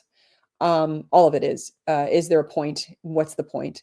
And I think I think looking at what is given to us by default is a beautiful map, and we can use it on purpose because that's what your body reacts to anyways. Like for me, it's really critical. It's just a random sensory example. It's really critical for me to know that I have fast twitch muscles, because if I go to the gym and I don't know that I have fast twitch muscles and I'm trying to do all the slow twitch muscle exercises, I'm going to be very confused as to why my body is not reacting to those things. Oh, I did a bunch of jogging and it did nothing for me. Well, because you don't have slow twitch muscles, you have fast twitch. So you need to pump weights. You need to lift weights. Oh, I didn't realize that about myself. So I would not have known. I think it's the same thing here, where if we can get a hold of what our default meat sack and our body naturally reacts to anyways, that technically is your marching orders. Your meat sack is your marching orders. And if you treat it well and you learn to cultivate it, it is like taking a plant and you're giving this plant the best sunlight, the best fertilizer, the best, environment that it needs, keeping the pests away from it. You're now cultivating this plant to be the best version of that plant that you possibly could. Or you're kind of sticking it in the corner. You're not watering it the right way. You're not giving it the right fertilizer. And that's your meat sack. So you're either treating your meat sack with care and love, going, this is what this is your marching orders. You need this kind of light. You need this kind of, protection for yourself. And each one of us with our functions, with our saviors, with our demons, with our animal stacks, with our socials, that's a really critical one, with our feminines, with our masculines, those are your meat sacks. Like that's your marching order. Like that's the parts of your brain that you are working with to water. You're going to either water yourself or you're going to not water yourself. And automatically you're going to accidentally overwater because you are just going to do your double activated animals. Everyone, all of me, this is what we do. And if we don't know that what is so easy for us is to just run in the direction of pleasure, pleasure, pleasure, pleasure, pleasure, because it feels good, then we don't realize that we're actually breaking down our plant over time. And if we can actually tap into, if you really want to get the most fulfilling life, it means that you have to go do these other parts of your mind, your other wires, your other animals that feel unnatural, but that's where like the slowdown of the gratification is. Then it gives you a lot more like fulfillment over time. You feel so much more unstuck. You feel like it just gives you that release. It gives you growth. You start believing more that I can do anything, because I thought I was stuck. I thought I was fixed because I didn't realize I didn't only have just my saviors to work with. I didn't have only just my double activateds to work with, I don't think I deserve a better life. That's what I'm working through. It feels like the opposite problem, yet still I'm continually depriving myself yet and have dopamine addictions. Okay, so I would say I hear you, because I have felt that way too. I have felt that way, and I will feel that way again. There will be times where I will absolutely feel that way again. I do think the bigger problem is coming from the dopamine addiction. I don't think it's that you don't deserve a better life, that you believe that first. I think the dopamine addictions, I think it goes back and forth. There might be trauma that you might start accessing others to communicate about. That's what it was for me. I had some stuff that I really needed to talk to others about. I really needed to process out some things that I didn't feel, blast last. I didn't feel like I was allowed to talk out with others. And that helped me get some trauma unlocked and broken, so that I can start the blasting and I can start communicating and I can start getting on that train. And then I would also say, so for those of you that are dopamine addicted right now, here's how I'm managing it. Because it's not like I don't go through this constantly. It's a constant battle for me as a double activated consume. Here's how I do it. I think it's not just ripping the Band-Aid off. And for some people, if you're an IJ and this works for you, bless you. You are blessed on this planet, where they're like, put your phone in a locked box and don't ever look at your phone. That's not me. I do it slower. And it's like, okay, instead of doing short form or video games, I'm going to force myself to watch a longer movie. And watching that longer movie, it's going to stretch that brain just a little bit. We're not trying to go from 0 to perfect. We're just going to stretch the mind a little bit. So we're going to go to a movie, and we're going to go to possibly an older movie. You know, maybe that's the next thing you can do. Go to a Lord of the Rings movie, or even farther back, you know, maybe a Harry Potter, like maybe one of the earlier ones. Because the jump cutting that happens, even in the videos today, the jump cuts where like it's just like hit, and it's just jumping from scene to scene to scene to scene to scene. That flashing of the sensory on your mind, it is a hit. It's a dopamine hit that every time you see like a scene change of something. And they didn't do that in older shows. They didn't do that. Like, go watch the Goonies. Have you ever watched the Goonies like recently? This happened to me because I was like, obviously I watched it as a kid. You know, I was born in 81. So if you go back and watch Goonies today, you're going to be like, oh my God, this movie is slow. But it's important to like force your mind through that stretching process, and not in an extreme way, because you're not going to do it. You're not going to do it from going to like freaking Candy Crush, where that game is designed to steal your money from dopamine addiction. You know, it's a gambling app, right?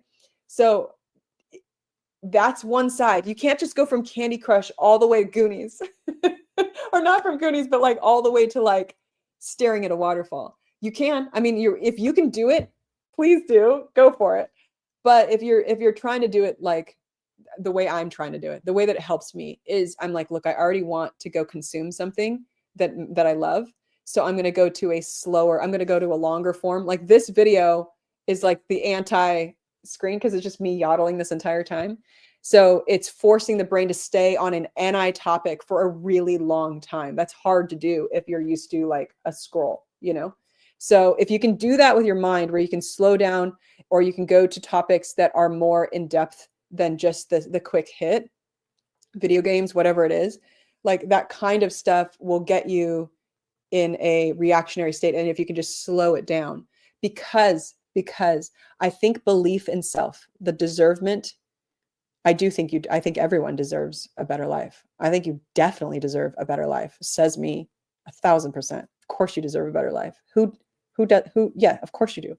It's so obvious that you deserve a better life, but you have to believe it. And one of the things I realized, this is like when I was in really dark depression, when I went through some really, really dark depression. Obviously, I just went through a massive, very heartbreaking tidal wave, but the depression part, you get to the point where you're like, what is it? Because your brain does get the mess up. You get the amygdala and the hippocampus not talking to each other healthily. It is this game that you can learn where you're doing something hard for yourself before you go to bed. It's that part that works on the mind. That piece, that puzzle piece where you did something that was hard, says you, for yourself before you go to bed, that you are then proud of you, because you are the one that has to believe that you deserve better. You have to do that. And it's do whatever you do not do, my goal is now up here, and if I can't do this, then I'm a failure. Like, please don't do that. One of the things that I learned, I watched this one video when I was depressed. I recognized when I was in my closet, just crying every single day, all day, right? That was my deep, dark depression. I recognized I had a chemical mess up. I knew something was off in my brain, and I learned about the amygdala and the hippocampus. And so I started searching, like, how do you heal? And they're like, no, once your amygdala is messed up, you can never. I'm like, okay, I don't want to hear from you. I want to hear from the people who say the amygdala is healable. And then I saw, I think it was some ENTP. It was just some NT video where the guy was talking about how to heal your amygdala, essentially. And the game was goal building, and it was small goals. The worst thing you can do is come up with these ginormous goals that you can't accomplish, because then you now tell the amygdala, you suck, you suck, you suck, you suck, you failed, you're a failure, you're a failure, you're a failure. Really be careful with that internal clock, in that internal belief, that internal truth. If you tell yourself that, and then you give yourself reasons to believe that that is true, you just really, all you're doing is damaging the amygdala again and again and again and again and again and again and again, because you're proving to yourself and storing that information in the hippocampus to not believe in yourself. I again didn't come through for myself. You might even start giving yourself a goal to do things that you already knew you were going to do that day. Oh, you know what? Today I'm going to put on my to-do list to eat ice cream. Oh, that's so weird. I already wanted to do that. Yeah, so weird. Put it on your list. And then when you cross it off, be like, yay, me. And then work slow. Like you can add things very slowly, but the whole point is to manage the chemicals, is to take management over the brain's ability to believe in itself, because you need to reteach your brain to believe in itself again. That's the game. And do it really, really slowly, because the whole point is you don't want to mess up, because then you hit it. You don't want to ding that thing. You want to baby it. You got to be baby with it at first. Baby that thing. Careful with it. Teach it that it's okay. Okay. Let's see. Anything else we're doing here? We're kind of going for a little bit long here. Let's see. My first small goal was to try and sleep later until I got back to nighttime. So good. Love that. Yes, I'm right there with you. Yeah. I've fried my hippocampus amygdala connection from long-term depression. Same. Felt empty for a long time. Same. Yeah. When I did that, I came up with some weird stuff that my FI happened to want to do at the time. My FI wanted to refinish a tree trunk that I got from our neighbor Gary. And that was the first thing I worked on. It was just the only thing that got me out of that closet, that got me out of the bed. And then I started working on a plant wall. That was something that gave me a lot of joy at the time. It was the only thing that made me want to get out of bed. So that's what you're looking for, is something that can get you, can pull you. And it's like, what do I want to do today? And what can I tell myself that I want to do today? Yes, Ed Milet. Yes. Promises to self. Thank you. That's it. Yes, Ed Milet does say that. Promises to self. Learn how to create promises to self that you can actually achieve. Yeah. Abby says constantly moving the goalpost to unachievable perfection land is bad. Yes, until you're a social 3, maybe giving yourself something to stay in.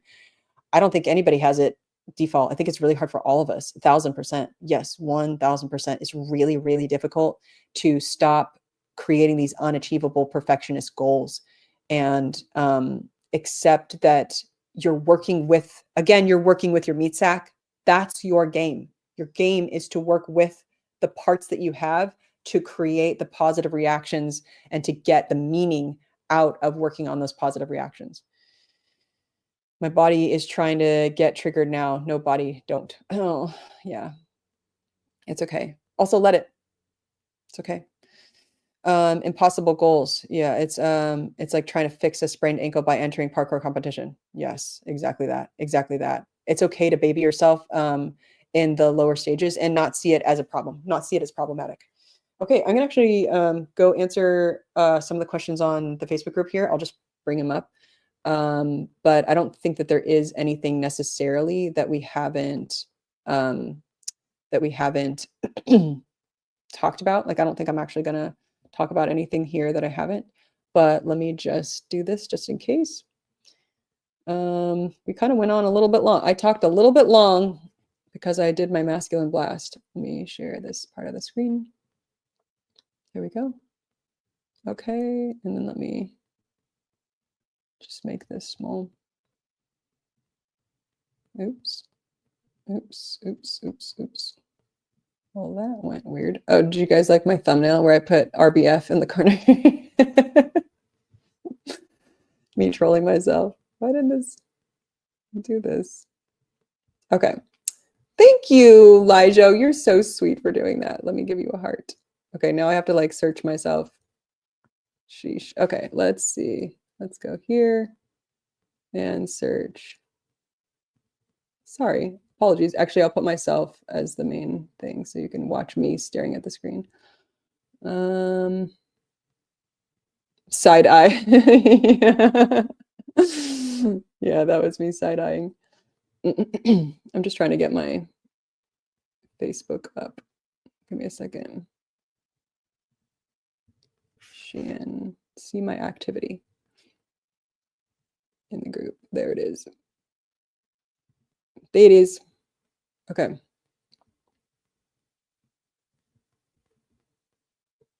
It's hard to slow down the mind, isn't it? Especially when you're used to like fast pace, fast pace, fast pace, fast pace. Okay, let me remove this for a second. Let me see if this works. That's better, right? Okay, cool. All right. Now we do this. Now we go. I will show all comments. Reggie. So Reggie, I think your question was right on the money. You know, I think your question was dead on. I think that this is exactly what our topic was actually about for today. So great job. This might be a first world problem, but how do you handle situations where you have free time and nothing seems to engage you? Doom scrolling and empty socializing feels like a waste of life during those periods, at least for me. But I haven't found a solution for this. For me, when I am in a state of doom scrolling, I think that that is when I have my messed up my dopamine. Like the dopamine is messed up, and then I think it is heading towards just slowly putting the pressure on the last animals until you can get traction on that game, until you can start your own farm, you know, going towards that direction. But yeah, basically our entire talk was about this whole thing. And it's funny, I think Antoine says have children. This is like the irony is he's right. Like that's a default mechanism. That's a default marching order. And it's very true. It is true. That one gives you a lot of why to get up in the morning, and it gives you a lot of that automatic, like purposeness. So I think it's just choosing to create your own value. Going towards the demons for you would be the sleep energy of finding things to do that are difficult for you. The doom scrolling one though is going to be where you and I both struggle. That one is a really hard one for me as well. So yeah. And then also like it might be, Reggie, it might be very physical body oriented. Stretching, yoga, because it's SIFI. Stretching, yoga, meal planning, meal prep, ownership over your I don't know, like getting massages, managing your evening time. Maybe it is getting stuff for your body that is physically healthy.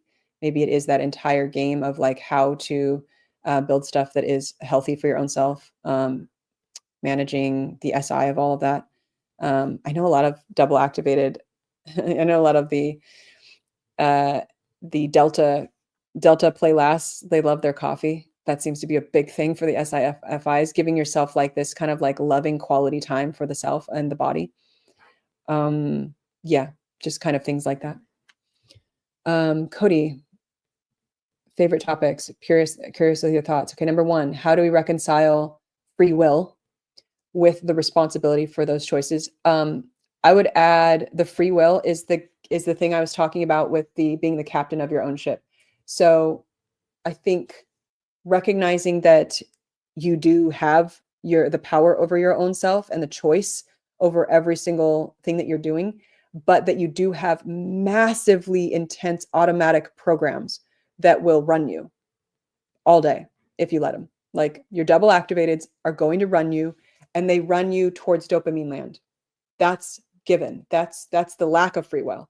But the more you can say, I am the captain of my own ship, I'm going to grab this wheel and I'm going to head towards this direction where I slow down my dopamine reaction, and I slow down and I create my own marching orders. That is where that's where you can now take consciousness ownership over because you're already driving your ship. You're doing it. Whether you're closing your eyes while you do it or you're continuously opening your eyes while you do it, you're still the one doing this. Yeah, that's it. How do we find authenticity in a world that pressures us to conform? I would say that there isn't a problem with the conformity naturally. I know that might feel that way, especially for us savory consumes. There's a beauty in conformity. There can be, right? Especially if, you can see the beauty in unconsciousness because there is a purpose for it. It creates continuity. It creates peace. If you look at it that way, if you can see the positivity in your demon functions, then there becomes a beauty there instead of feeling stuck, right? I would go that direction. Authenticity, that's sort of a DI word. Conformity, that's sort of a DE word. But I think that if we can see the positivity and negativity in both our saviors and our demons, I think that that's where you're not going to feel as stuck. Given the uniqueness of individual existence, how do we genuinely connect with others? Good question. Again, this is like a DI asking a DE question. I would say, well, I don't know if you're DI, but I'm saying that this is a DI question asking about DE question.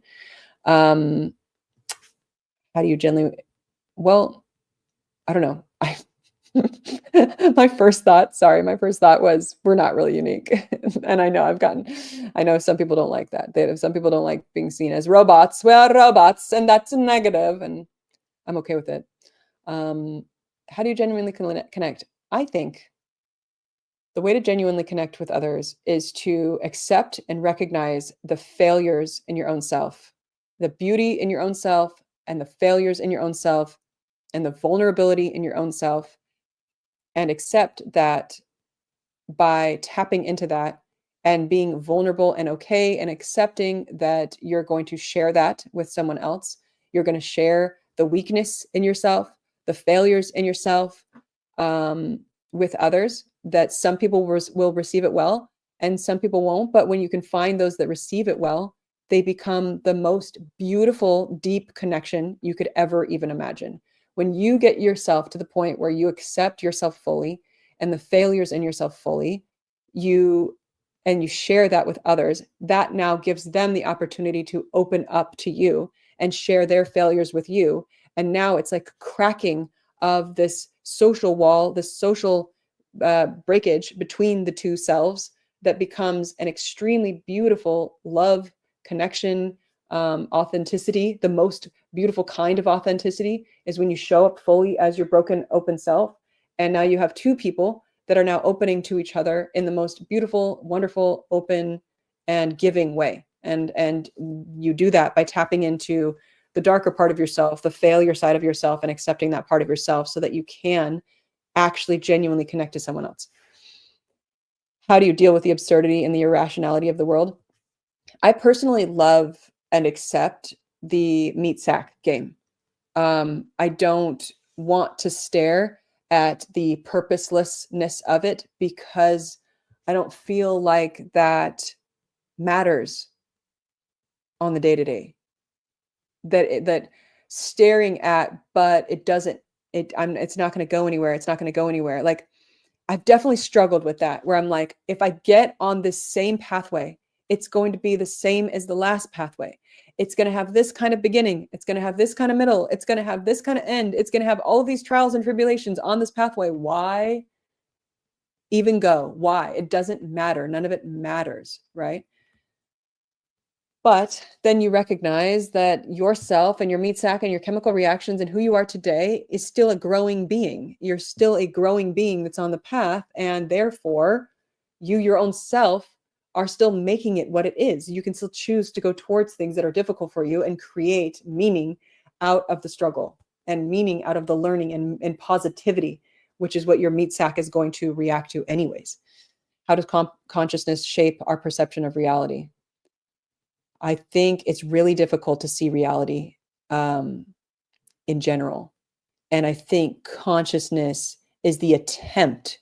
It's only an attempt because, by the way, you're filtering every single thing through your mind and your functions and your experiences and your saviors, your demons.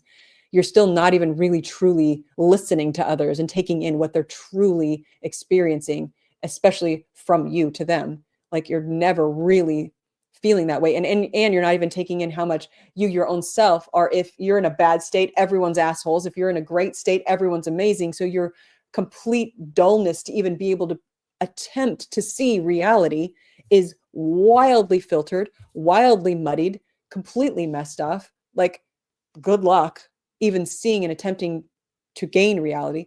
But I would say that the game of consciousness is same thing with delayed gratification. It feels like it's that holding out for the slamming down of the doors of like, I don't know everything. I don't know what I don't know.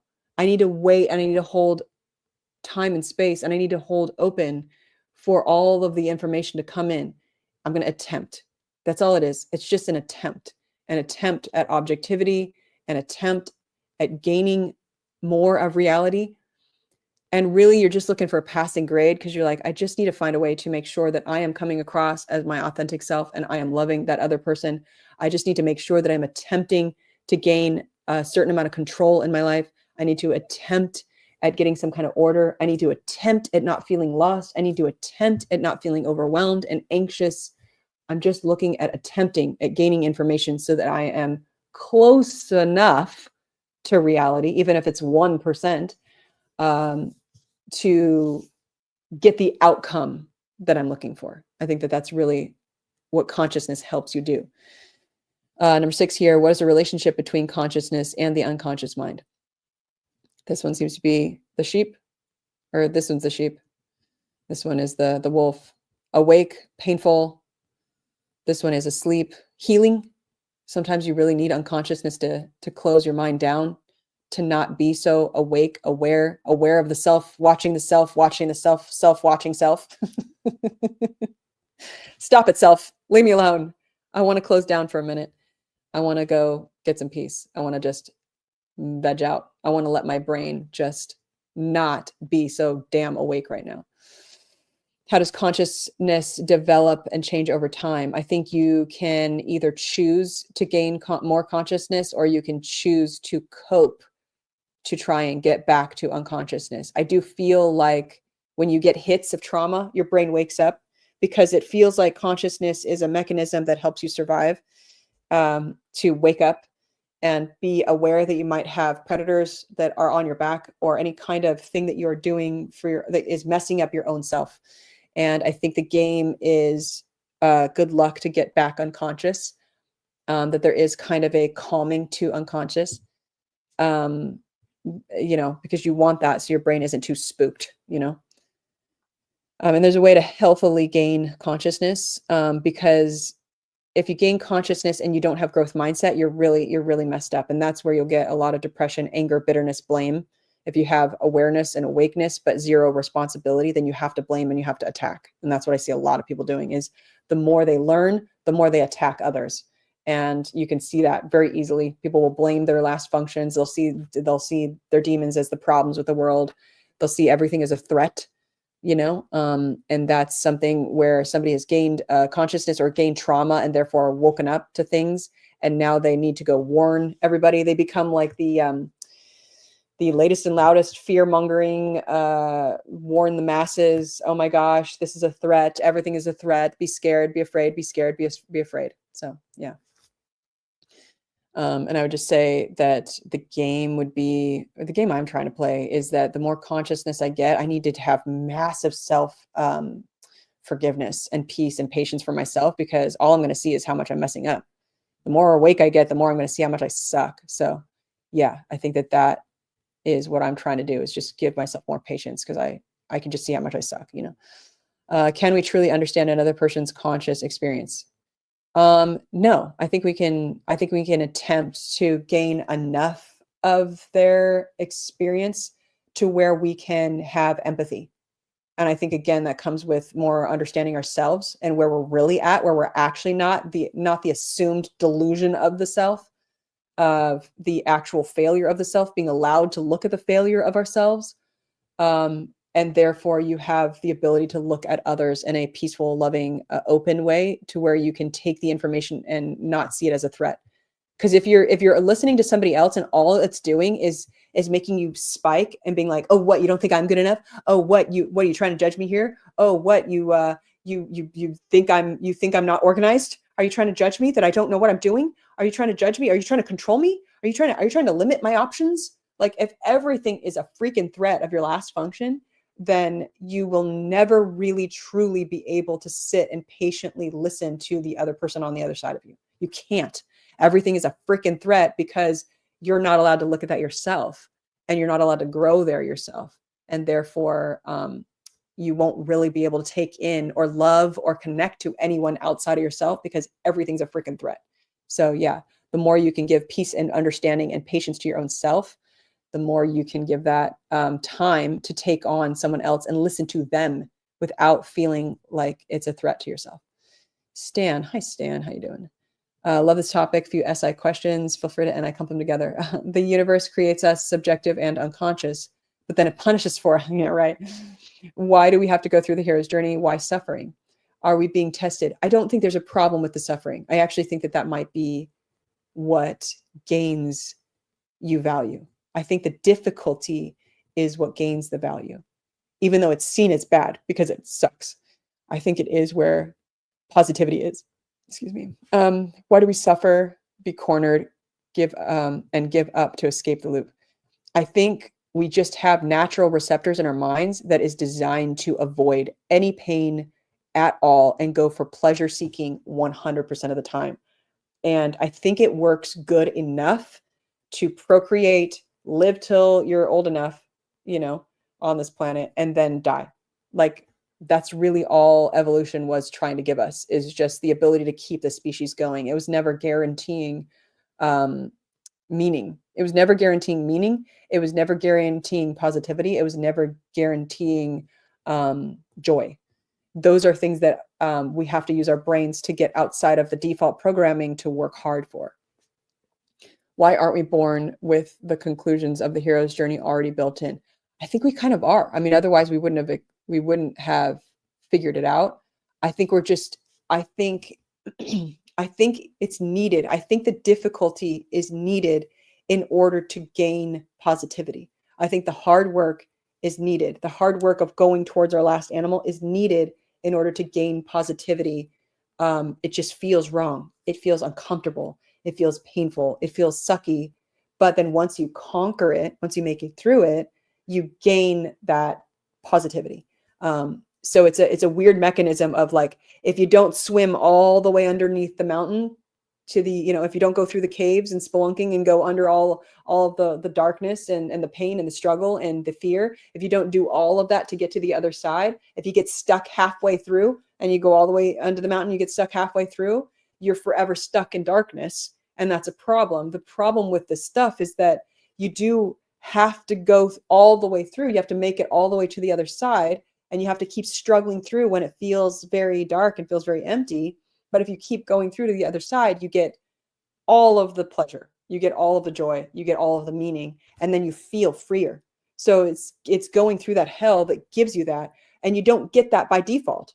Standing on this side of the mountain doesn't give you the feelings of being on this side of the mountain. It is literally going through the hell that gives you that kind of chemical reaction. I think because of that delayed reaction game.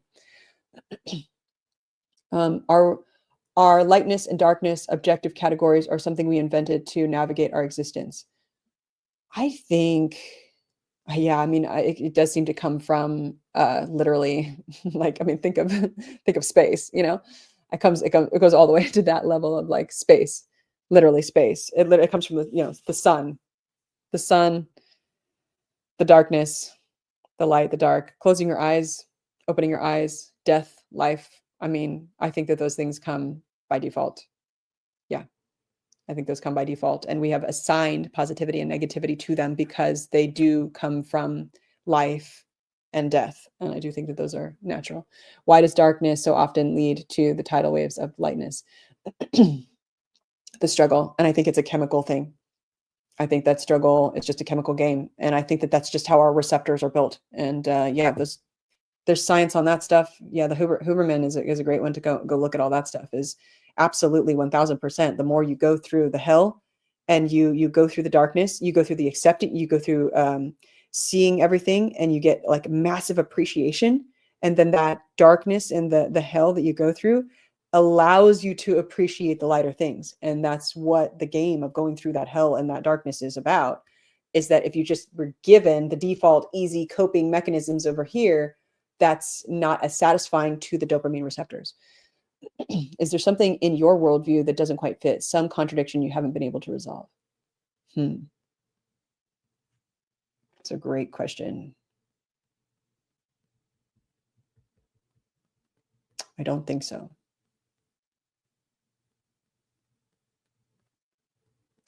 I don't think so. I think it's kind of depressing sometimes. It's weird because it's depressing and also extremely positive to know that most of our problems come from not working on that last animal, just because that seems to be like the hardest thing for our functions to do.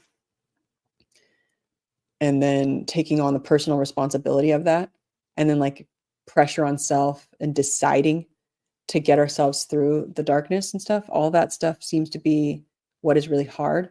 So it's kind of depressing. I think what's depressing about it is that so many people are stuck, and that it feels very lonely to not be able to connect to those, especially if you love them and care about them, that if they're not working on their last animal, then they are in a world that's stuck. That's sort of depressing, but I don't feel like it's not something that I can resolve. It's just something that's sort of hard to accept. Not that I don't. It doesn't feel like there's missing information. And anytime I do feel like there's missing information, I like, it'll take me sometimes months to figure it out. And it's still like this, like, ugh, damn it. It was a last animal problem. Ugh, okay. Why did that take me so long? Oh, because I'm the one in the situation. Okay. You got me. Like, my chemicals are so real. So yeah. How do you deal with the fact that we can't not be our type? This one I struggled with a lot, because I feel like when Dave and I were discovering these parts, there was a lot of negativity around me being an EJ. Like, you know, like just staring at like, wow, EJs suck. Wow, masculine TE sucks. Wow, blast last is the worst. Wow, deciders suck. And it was like the amount of time that it took me to go through that whole journey was really hard. And I honestly think like it came to a point where I recognized with my savior TE that it wasn't working. Like I wasn't healing by kicking my own ass so hard. Like that wasn't healing, and I wasn't moving forward. It didn't work to just hate my parts. Like that didn't work. So my TE was like, well, you gotta try something else. Maybe go try your demon functions. Maybe go have some self-love. Maybe go give the value to yourself. And that for me was my FI of having to learn how to create my own value for my own self. And that is where I got free, is by the peace and the patience and the love and the understanding of when I'm failing. And I still have to work on that daily. So it just didn't work. It didn't work for me to kick the ass of my saviors. And now I love my parts, because they don't even matter. Like it doesn't matter that those happen to be my default parts, because I know the mechanism of how to work on my last animal. Even if I'm failing at it, I still know how to work on it, and I know what it is, and I know the answer to go there. I feel so much peace in the bucket of parts that I have.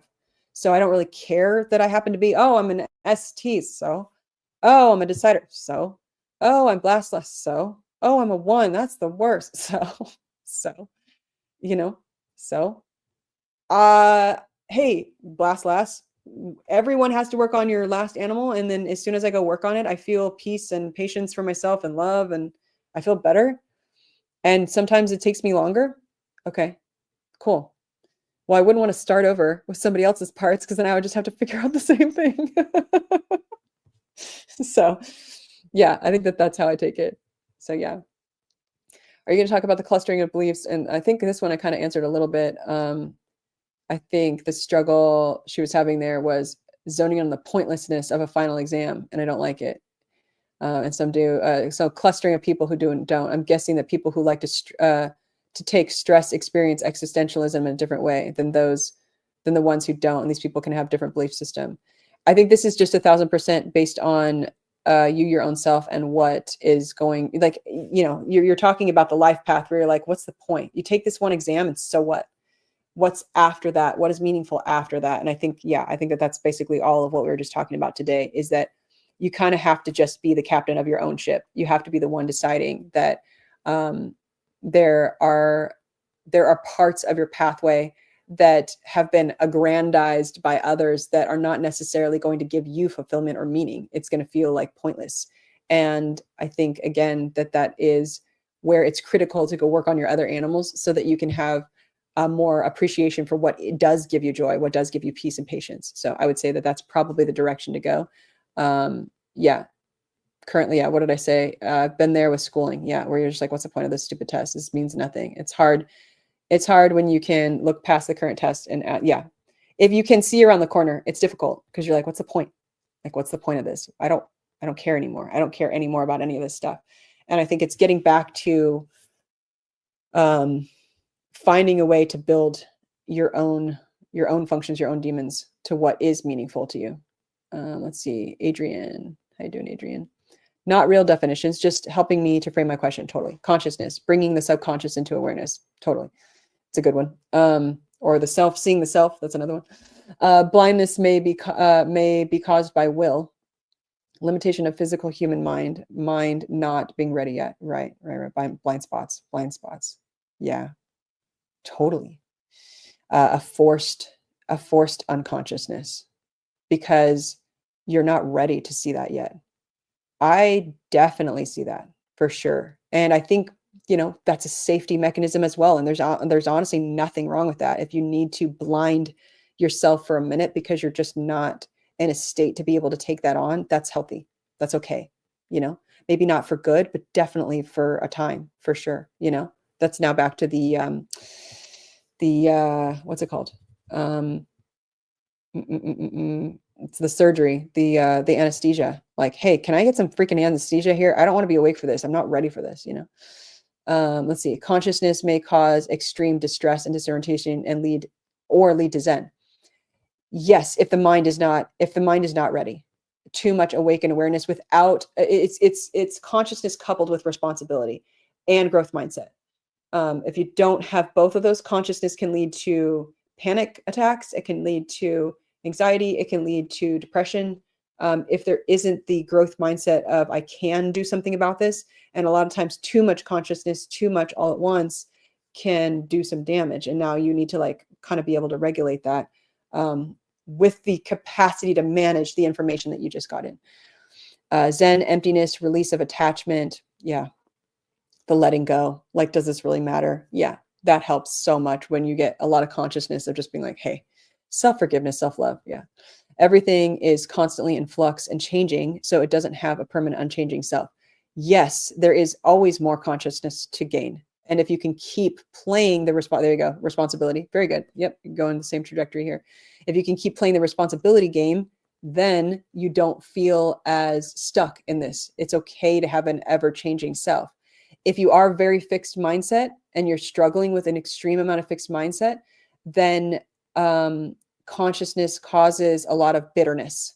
That's what I see with bitterness, is that the more you learn, the more bitter you are because of the fixed mindset of I can't grow there. I don't want to grow there. I don't want to change. I don't want to see that. And therefore you're not accepting that yourself can move and can adjust, even though it's already happening. That's the struggle of that one. Responsibility, deciding that all you can control is yourself, and you have a duty to take ownership of every space in your life that you can is the best way that you can. Yes, 1000%. You can't control others. You can affect others by affecting yourself. You can affect others by being loving, empathetic, and open to them and being the best version of yourself when you're around them. And therefore it allows others to engage in you in that way as well. So as you gain consciousness, you gain more areas in your life that you are responsible for. Yes. And that's why it requires so much patience with yourself and so much love and peace for yourself, because of the amount of you now taking responsibility over. And by the way, it's not just that you didn't have responsibility for those things before. You did have responsibility for those things before. You're just now aware that is also on your ship. You had all those things in the back of your ship the entire time. You're just now awake and aware about it. Oh God, you're there. You've been there the whole time. Okay, I'm responsible for that too. It's like you were always responsible for that. You're just now aware of it. So yeah. And that load can be overwhelming, very much so, especially if you don't have the practice and the growth mindset of like, whoa, this is going to just be hard. This is just going to take me time. So I need to be patient with myself. So it's important to release attachment to the outcomes. Yes. To success. Yes. To anything outside of your control. Yes. Lots of self-forgiveness. Responsibility to act without responsibility for the fate of the world, and a release of attachment without apathetic defeat. Yes, apathy tends to happen, especially when a lot of these default marching orders will die. You're now aware of how much you have to create your own kind of dopamine healthy, serotonin healthy game. And it can be entirely terrifying and overwhelming to the brain to take on all of that all at once.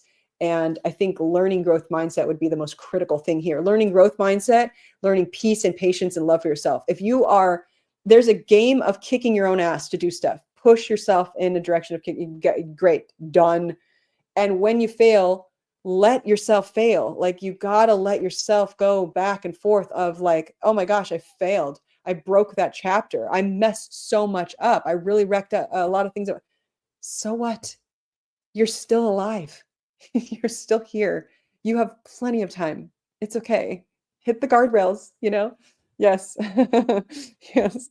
Yes, the Titanic analogy. Yes, exactly.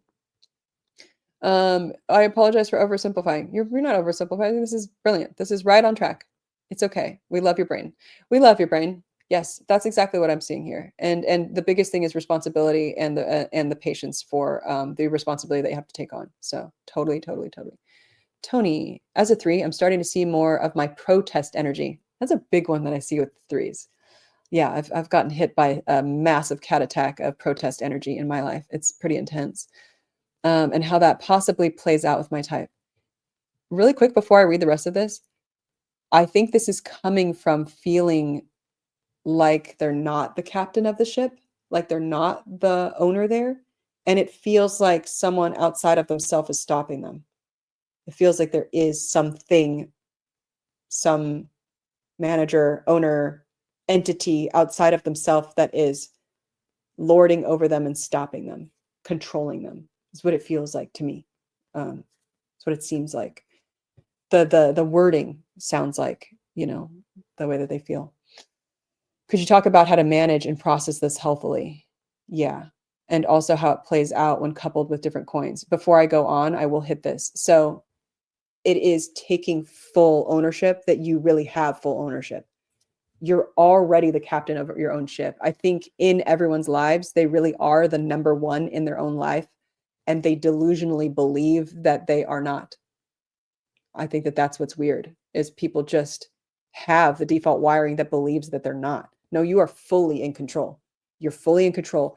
Every single action that you take is coming from your own self and your reaction to things, your belief in yourself and your reaction to things. Others outside of you don't have more than you have that are taking action for themselves to feel free. They don't have something more than you have. You could go look at somebody who's like missing legs and missing arms and they're still like conquering at life. And you're like, okay, no excuses. I thought that somebody had something more than I had, and that was giving me all the excuses to not be the captain of my own ship. And these actions that I'm taking every single day, I am taking every single action step. That was my decision. That was my choice. That was my path. I am creating this path. I am the captain of my own ship.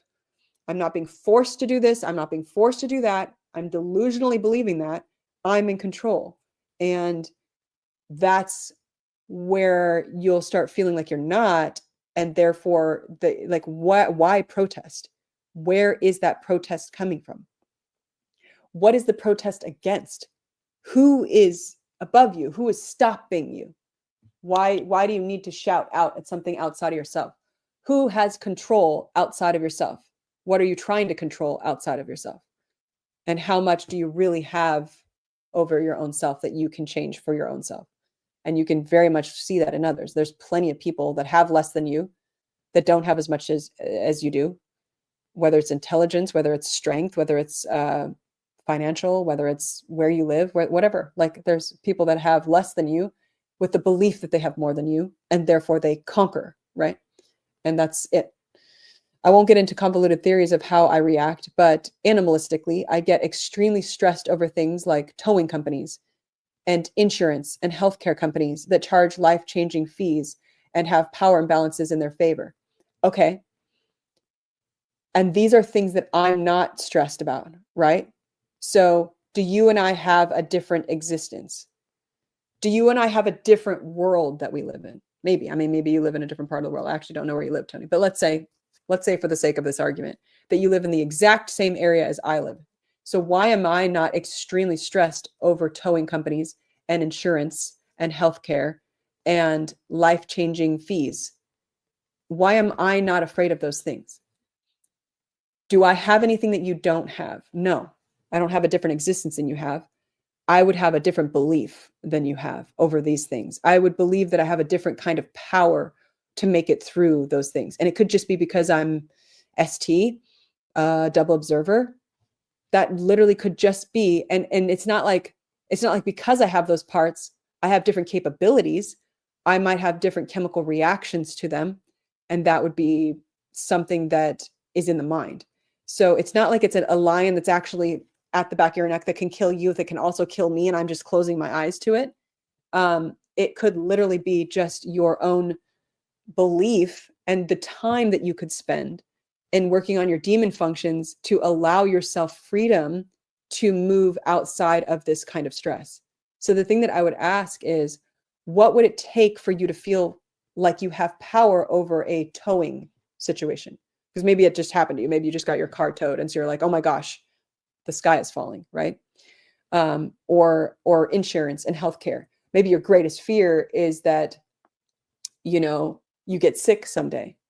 And what are some ways that you can manage that? What are some ways that you can take health on your own self to like, there's probably many ways that you can manage health where you're like, okay, let me manage, my own safety for my own self, my own health, management of money. That could be a big thing where you start managing your own money.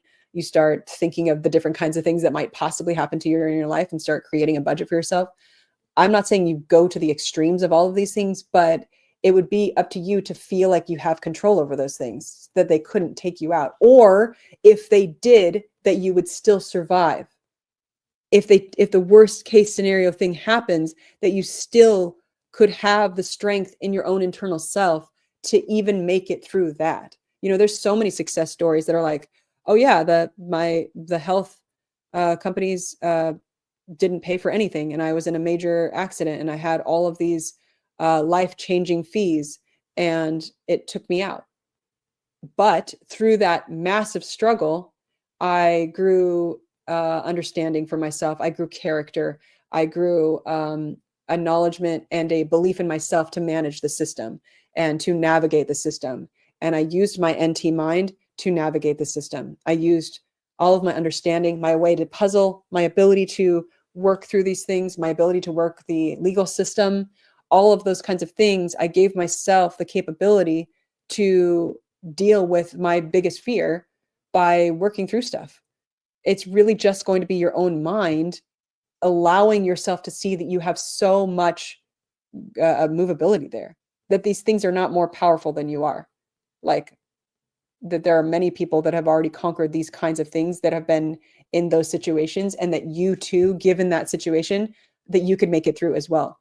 I had I still have a really hard time with taxes. I have a paralyzing fear, an irrational paralyzing fear about taxes, of getting audited for no reason, literally.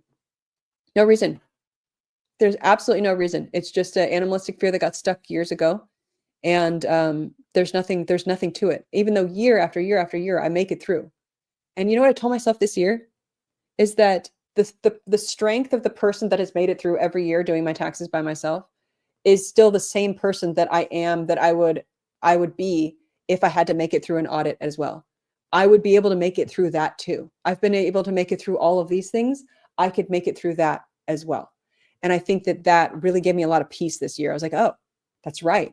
I would be the same person who is still making it through stuff that's really hard for me as the person who would have to go through that as well. So I think it's really choosing to go through and create this lovely, adoring belief in self, the Ed Milet belief, promises to self, and then belief in self. It's creating that kind of relationship with your mind so that you know that even if you had to go through some of those really scary and hard things, that you can make it through. Your belief in yourself could make it through. I remember how in one of your last live Q&As, you mentioned that something like going outside and touching grass didn't help you for your process because you're also already safe for SF. In that moment, it didn't help. I'm sure there's a lot of things that I could gain about touching grass, but in that moment, I was needing NT.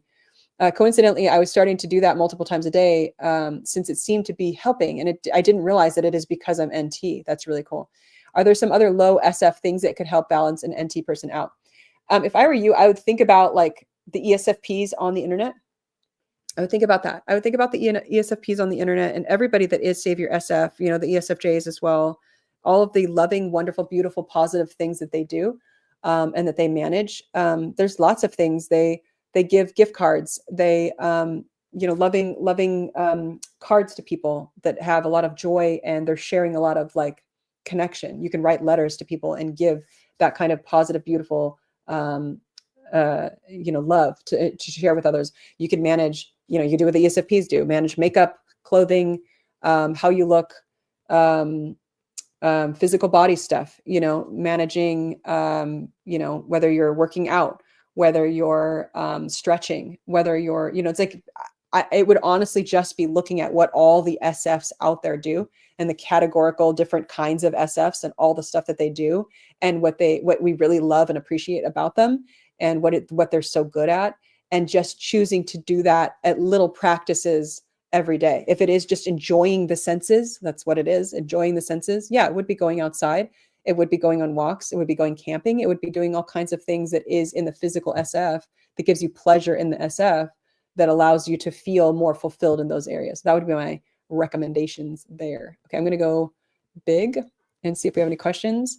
Oh, I don't know what I said. Or I don't know what somebody else said. Yeah. Hugs and love to you. Did you also get traction on the singing lessons? Not yet, but I have gotten all of my boxes put where they go. I don't have Martha Stewart level organizing in my house yet, so that's not happening yet. I won't feel satisfied until I have Martha Stewart level organization in my whole house. But I'm actually getting a lot of traction just in feeling like things are getting settled in my house. I've still been working out every day, and that's been a huge positive thing for me. Just getting out of the house, going and working out at the gym every night at like 1. And that feels good. And I feel like my night routine is getting more in order and more organized. My morning routine is not quite there yet. I still have to work on both of those bookends. I have a hard time with those bookends. And I was dealing with a lot of my automatic pathways closing. So a lot of these all of these, like all at once, I had like 14 of them that was like, automatic default marching orders were all ending all at once. So I had all of these things that I had been managing this, managing that, managing this, managing that in my life that all like kept getting like umbilical cord, which is what I was attempting to do. Like, let me get rid of these, get rid of this house, get rid of that house, get rid of this, like relationships, houses, finances, all of these kinds of things and jobs were coming to an end, which is what I wanted. But also it removes automatic default, the default marching orders. So I was realizing that I hit like a heavy dose of apathy when all of those ended. And I'm like, oh, I need to come up with my new thing. Like, what is next for me? It might be singing lessons, maybe. I don't know quite yet. I think I'm not quite there yet. I think I'm still lower down on the Maslow's pyramid, and I still need to manage schedule stuff. And I'm working my way there. Like, I think for me right now, I'm just doing a lot of like self-love and self forgiveness and acceptance of where I'm at. I think that's just all it is. And just talking it out with friends. Like, that's the game I'm playing. And there are days when I'm like, hey, what are you afraid of? What do you got to do to get this thing done today? And I'm like, oh, right. Yeah. Okay. Yeah.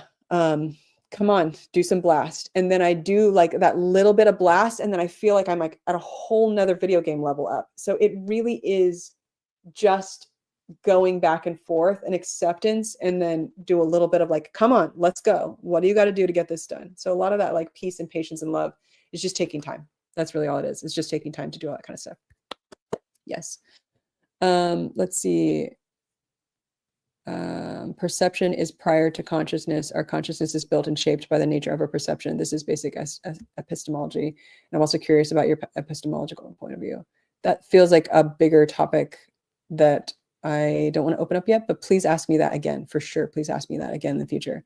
But I kind of want to like close down here. Do you think the depression you've had was brought up by your experiences? Yes, I had some trauma. Or do you think it was something innate that you learned to manage well? Do you think the depression you've had was brought up by your experiences? Yeah, I had some trauma. I had some trauma that I finally dealt with all at once. And it was just a lot. My brain went into like a PTSD level amount of processing all at once. And so, yeah, it was just a lot. It was just a lot to manage all at once. And I felt stuck. I felt last stuck. And I just sat in that last state for years, not getting my way out, not believing that I had the capability to build on my own and then build for others. And that was my demon OI and demon sleep and demon blast. And as soon as I started recognizing that I could blast and I could build for myself and that there was a way for me to do these things for myself, by myself, and that it was okay if I sucked at first, that's when I started feeling free. And so I just let myself do really tiny bits of producing of anything. And that's how I got my way out. Yeah, so I just didn't feel stuck in my life.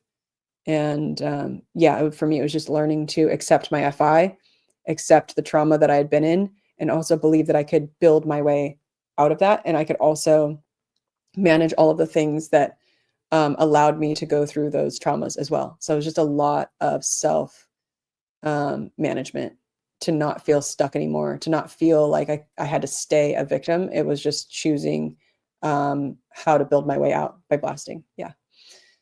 Okay. I don't know what's happening. And half of what you're saying is falling out of my head 5 seconds after it comes in. That's okay.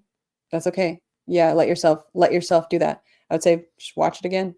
I think this would be a good time to, yeah, self-love to you. That one. Self-love and me to you, love. Arrow.